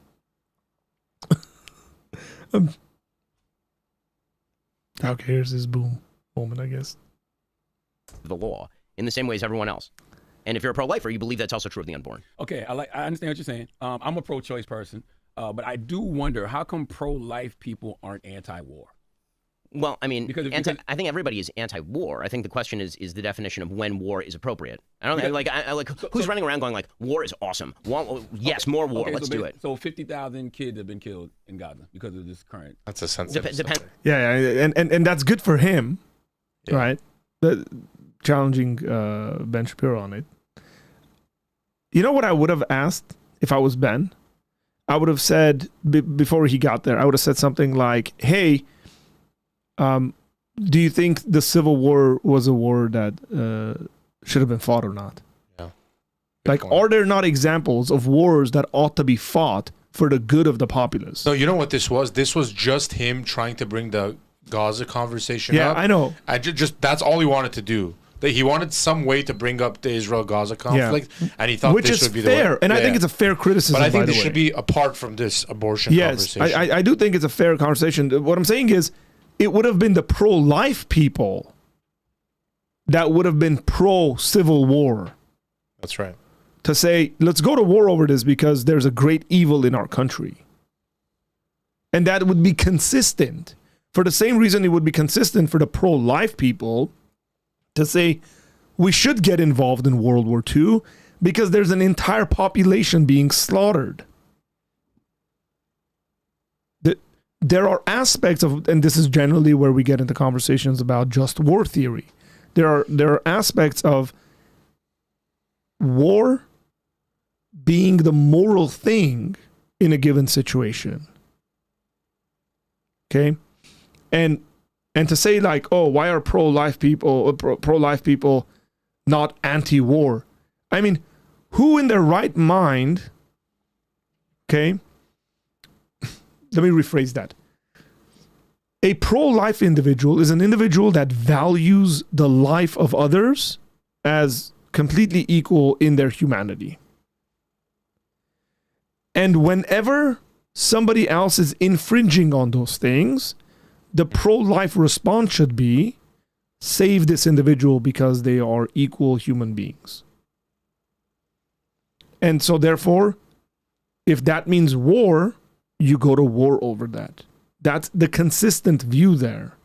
There's no inconsistency in being pro-life and the idea that pro-lifers are pro all wars. I think Ben covers that really well because he's that kid who runs around saying, yeah, war, let's go to war all the time. Let's go to war.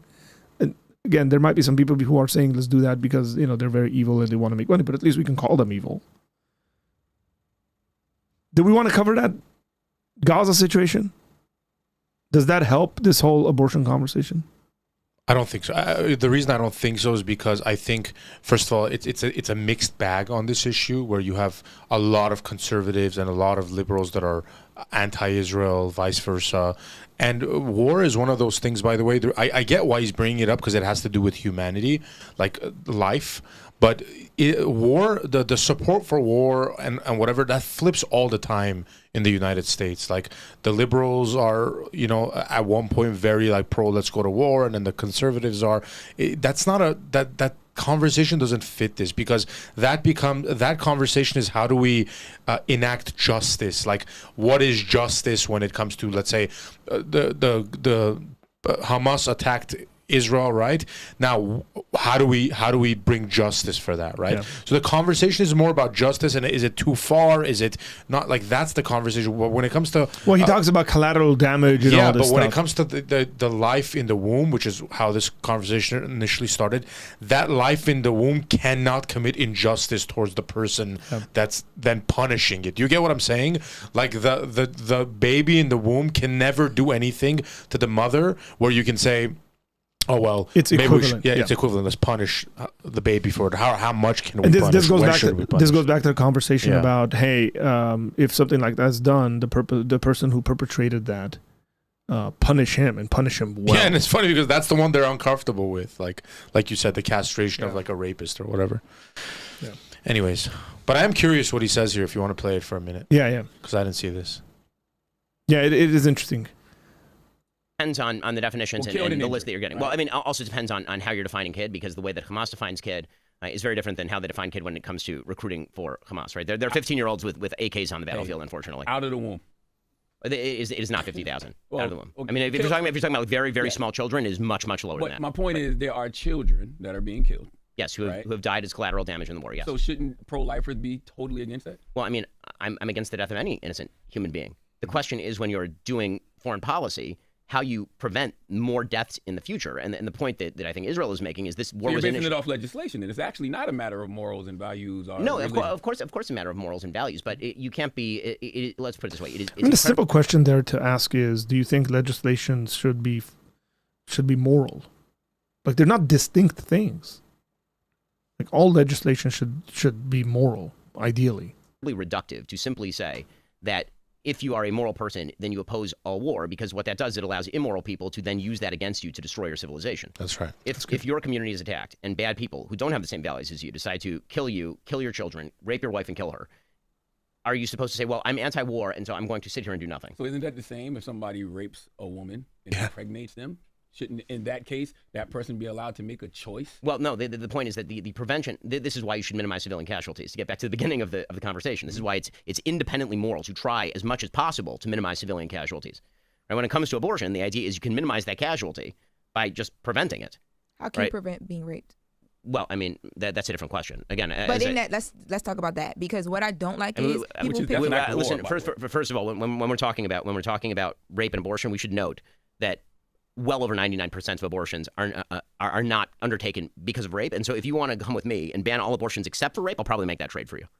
Meaning if you want to ban all abortions, elective abortions, and what I have to do is give up abortion with regard to rape and incest, that is a trade on a pragmatic level politically that I would make. Okay, so you're not down on that hill. See, like this is where if I were Ben, I would say, do you agree with me? Yeah. Are you willing to take that offer? And then watch them show their colors truthfully, actually. Because the ones I've talked to who bring up this conversation go, well, no. We think it should be way beyond that. Also, we're going to gloss over the fact that Charlemagne literally just admitted himself that the rapist is the one that should get punished. That's right, yeah. Like he just anyways, okay. Well, it's not that I believe that, again, rape and incest, I think, is the reason people choose that argument is because it's the hardest argument to make emotionally from the pro-life side. Mm-hmm. But I think that we should note that the vast majority of abortions have nothing to do with rape or incest. They have to do with elective abortions. Was that? You never got the wrong person pregnant? Jesus. No, my wife 4 times, thank God. Oh, okay. Now, you also believe what did Ben say? That was fast. He said it was my wife 4 times. Oh, thank God, huh?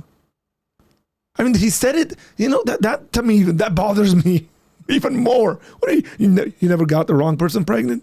Like, it's just like stuff we just do. Yeah, it's disgusting. No! It's evil. Like, how about you live a decent life, get married to a decent woman, and you don't have to worry about getting the wrong person pregnant. When you were having sex with her, it wasn't the wrong person. But if you really think about it, not to appeal to too much emotion here, but if you think about the way they're talking about like pregnancy and the human life, it's really sad. And this is like he's having a you can even say he's having a scientific conversation, even if you don't want to say he's having a moral one or a religious one. But as you think about this in the Christian worldview and how God views these children, it's really disgusting the way they're even talking about it. Like, you've never gotten someone pregnant? What happens if you get someone pregnant or whatever? It just hurts me. It hurts me for the child. It hurts me for, their soul. And by the way, it also hurts me for the judgment that I think these people will receive eventually that they think is, out of the picture right now. Hey, I got a thing for Charlemagne. I got some crazy advice.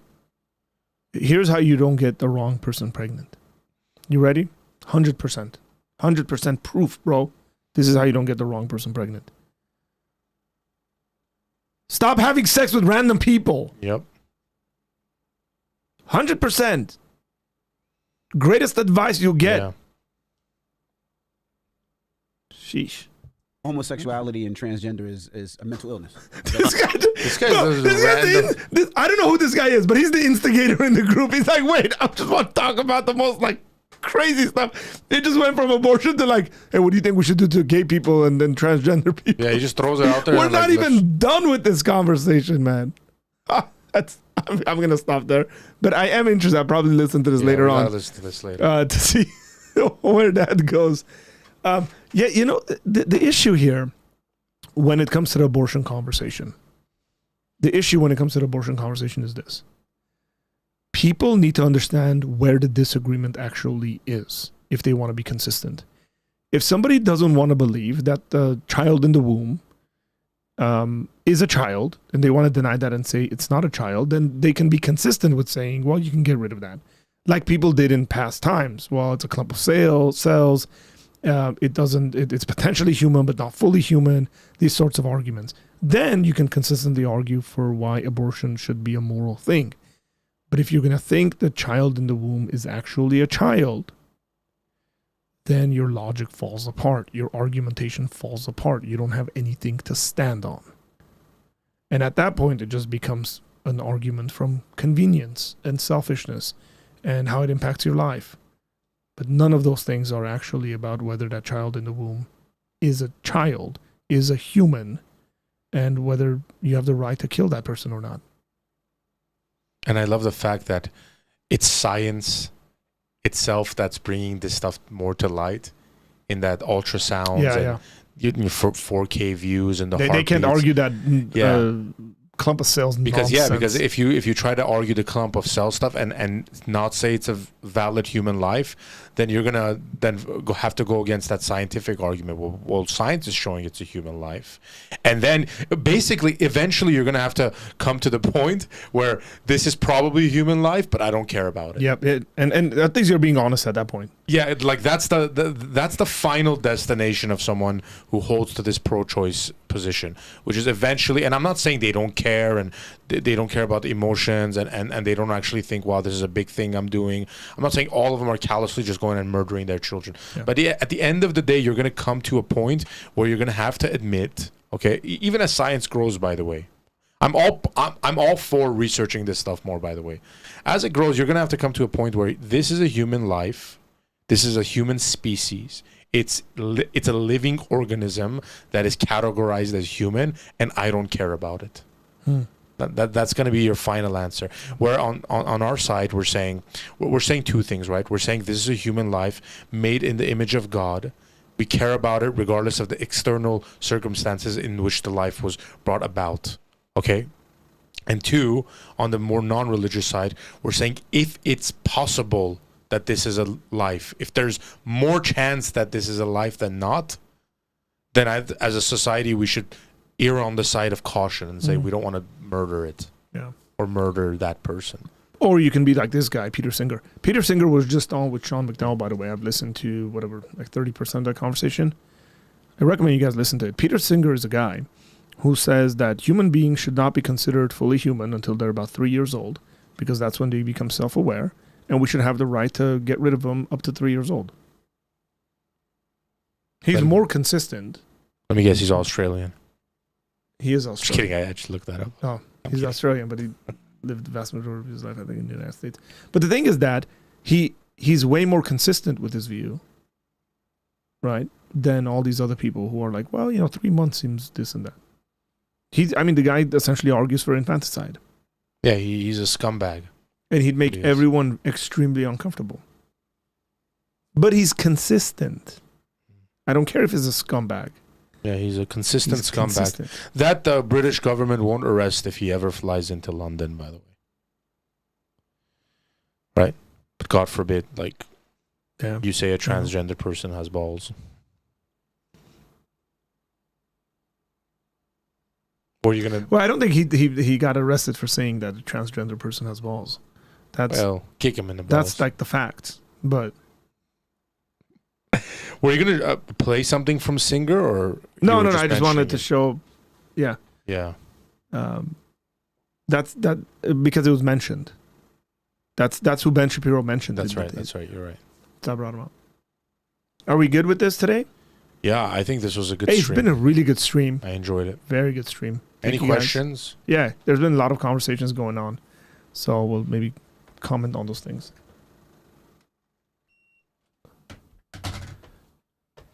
Reverend Nick Quint is saying that he got Grok to admit that, what did he say? I got Grok to admit that a racialized outcome is sinful. Then I asked if the fact that most abortions have racialized outcome, it quickly conceded. There you Wow. go. Nancy Pearcey's book, Love Thy Body, does a good job showing the horrors of abortions and pointing out the inconsistencies of the pro-choice side. Nancy Pearcey is a great Christian thinker and philosopher. Highly recommend her writings for everyone. Jerome says, I kind of want to keep the laws we have just so Tom keeps talking about us. Seems like the British live rent-free in Tom's seriously. mind. I got to visit London, but I'm scared now. I might just show up and They arrest you they arrest me and take me to for jail. saying what? That transgender people have balls? Potentially. I mean, it would be more proper to say some transgender Some, people. yeah. More good thinkers. The good thing is I don't really care about visiting Good Britain. Charlemagne admitting he's a nasty man. That comment really made me mad. What, Ben? You haven't gotten someone accidentally, like someone who do one pregnant? Yeah. It's like, what are you, bro? Is he married? Like, are you an animal? Like, sheesh. Just a bunch of unintelligent people, by the way. Yeah, I mean, somebody in the comments mentioned this. I think it was Ivan. He said, look, these aren't the best representatives. Yeah, but they have the voice. See, people go Yeah, like, yeah. why doesn't Ben Shapiro go and debate someone that actually knows what they're talking about? It's like, because this is who people are watching. Brother, No one is watching your weird, like, I don't know. This is what Peter people Singer. Yeah, These Peter guys, Singer. these guys almost have 6 million subscribers on YouTube. Yeah, They probably have a larger reach than CNN and Fox News and MSNBC. for sure. Charlemagne is ignorant. Again, the 3/5 clause was meant to take power against us. I think it was the earlier comment. He calls himself the God. Charlemagne the God. I'm scrolling back to get Ivan's comment. But he essentially, it kind of ran past my eye, but he was saying these aren't Yeah, well thought out individuals. clearly not. I would agree with you. They're not. There was no matchup there. Hey, on the next stream, I really want to talk about, or at least a portion You mean of it, next Monday? next Monday, Yeah. about, and I think this is important morally. I want to talk about Irina Zaruska, who was stabbed to death on a train. Yeah. By a disgusting, horrendous man. And like no one is talking about it, no mainstream media. Yeah, I know it's crazy that nobody's really talking about this. Yeah. Like, how has this not become news? This immigrant girl from the Ukraine sitting in a bus gets stabbed in the face. Like bro, I randomly came across the video. Yeah, like unprovoked. Like, no, I came across the actual video because I'd Yeah. seen pictures. Yeah, I've seen the video. And oh gosh.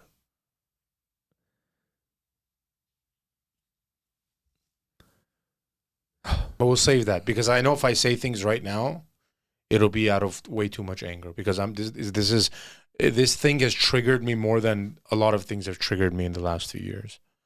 So I'd rather keep my mouth shut. Talk about being pro-immigrant. Okay, I'm gonna shut up. I'm just gonna egg you on there. Yeah. What do you call it when a Muslim dude mumbles about a good deal at the store? Answer: Alhamdulillah. Is there a joke there? What do you do? Wait, hold on. What do you do? What do you call it when a Muslim dude mumbles about a good deal at the store? Like a good deal. Yeah. Alhamdulillah. Alhamdulillah. Oh, Tom's missing this, bro. It's a good deal, bro. At the store. Praise God. Alhamdulillah. Oh, but I thought like the words, the word has something to do with like the deal. Never mind. Please, yeah, don't look up that video, guys. I really didn't think I was watching the video. This is why it was so shocking. I was on, I think I was on Threads or X or something, and I thought it was gonna cut off. I didn't expect it to have the video, and then it kept. And I just flicked it away right when it happened. I didn't watch the rest. I don't like watching stuff like that. This is not a comedy channel after all. Oh. Read it. Alhamdulillah. Yeah, see? See, that's what I was trying to say. Okay. That's what I was trying to think. Did I misread Alhamdulillah when I just saw it? There you go. Okay. That was good. Okay, I don't have a... Dude, Nick, we need way more apple juice to get that joke. Hey, do we want to talk about the conference? Not the conference. I keep calling it the conference. Praise with reason, or as Ruslan likes to say, praise and reason night. Praise and reason. We'll have some praise and some reason. Praise with reason. A night of worship and apologetics. You want to talk about it? Yeah, so this is, guys, we're so excited about this. I'm actually, by the way, going to make a video tonight, sort of a promo. It'll be me doing a song or a little part of a song and then inviting people as well. I'm sure it won't get as much attention as clout as Ruslan's kind video he made, but still, maybe it'll get somewhere. But we're excited about this. October 10 registration is still open. I don't want to say how many people have registered. I don't think we should. I think people should register. Now we have an option where you can write the person's name that you're registering for. Guys, there's so many people putting work into this.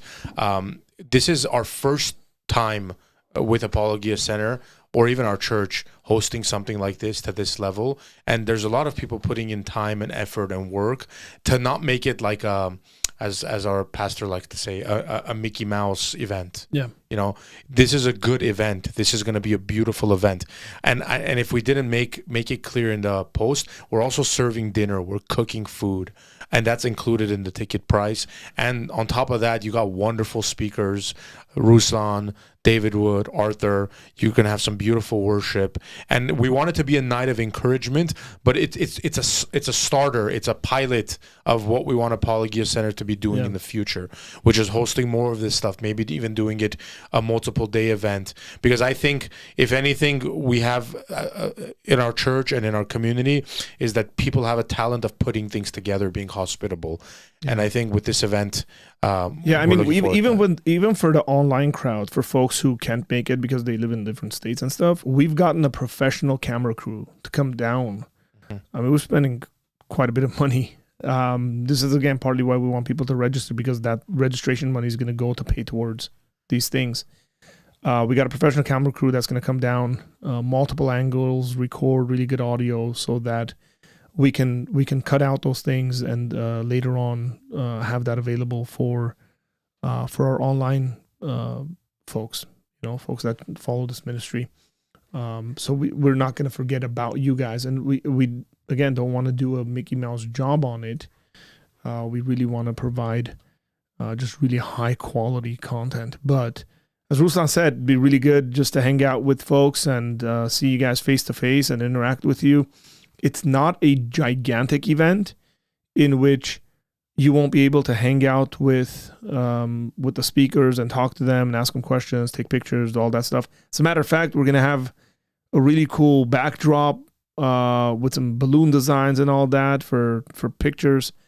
So yeah, it's we're really, really looking forward to this. Really excited about it.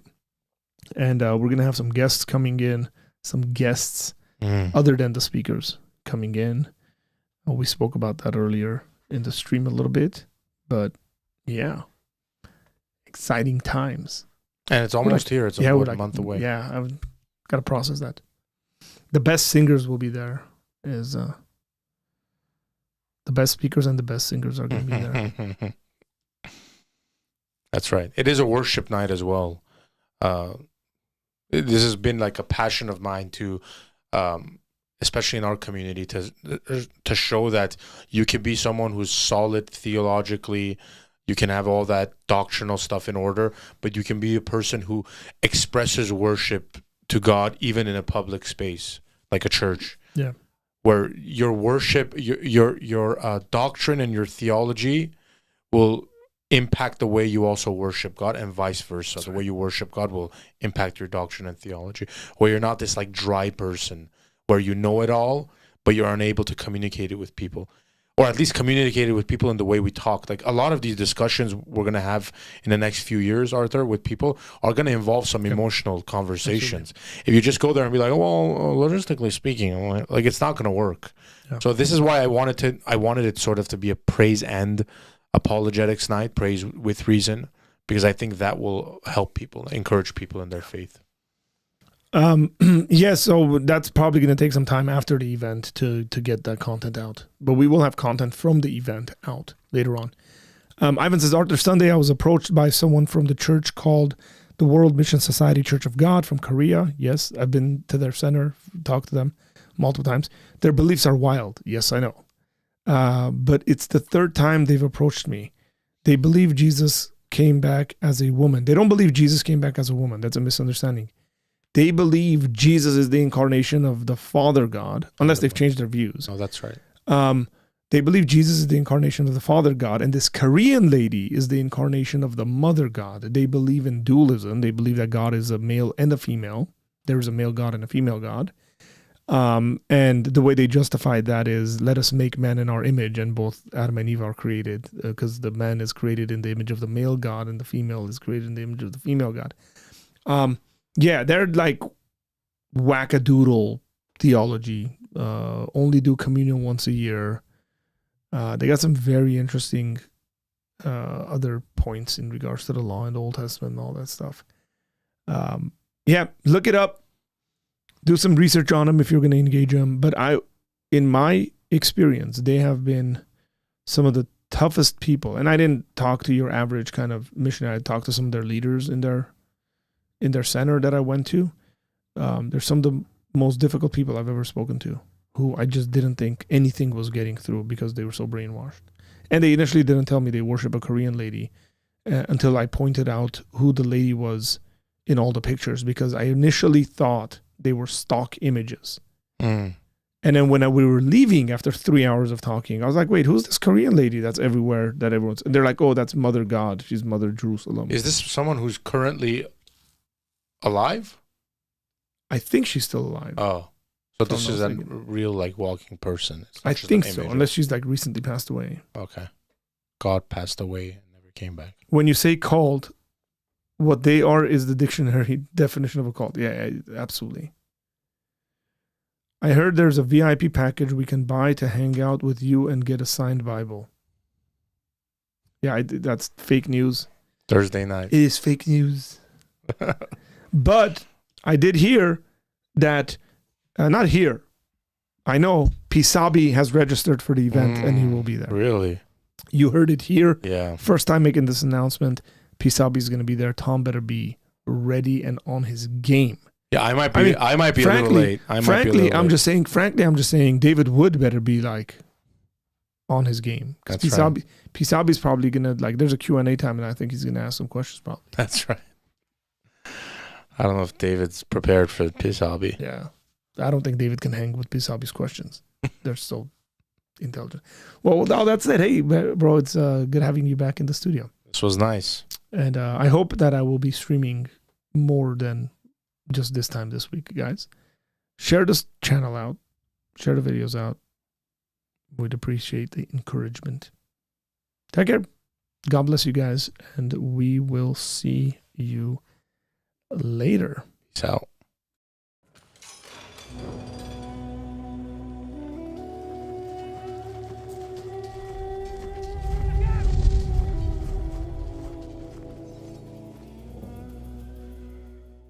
Consistent viewership. It was good numbers. Bro, I'm telling you, whatever that thing was, unless it was a summer fluke kind of thing.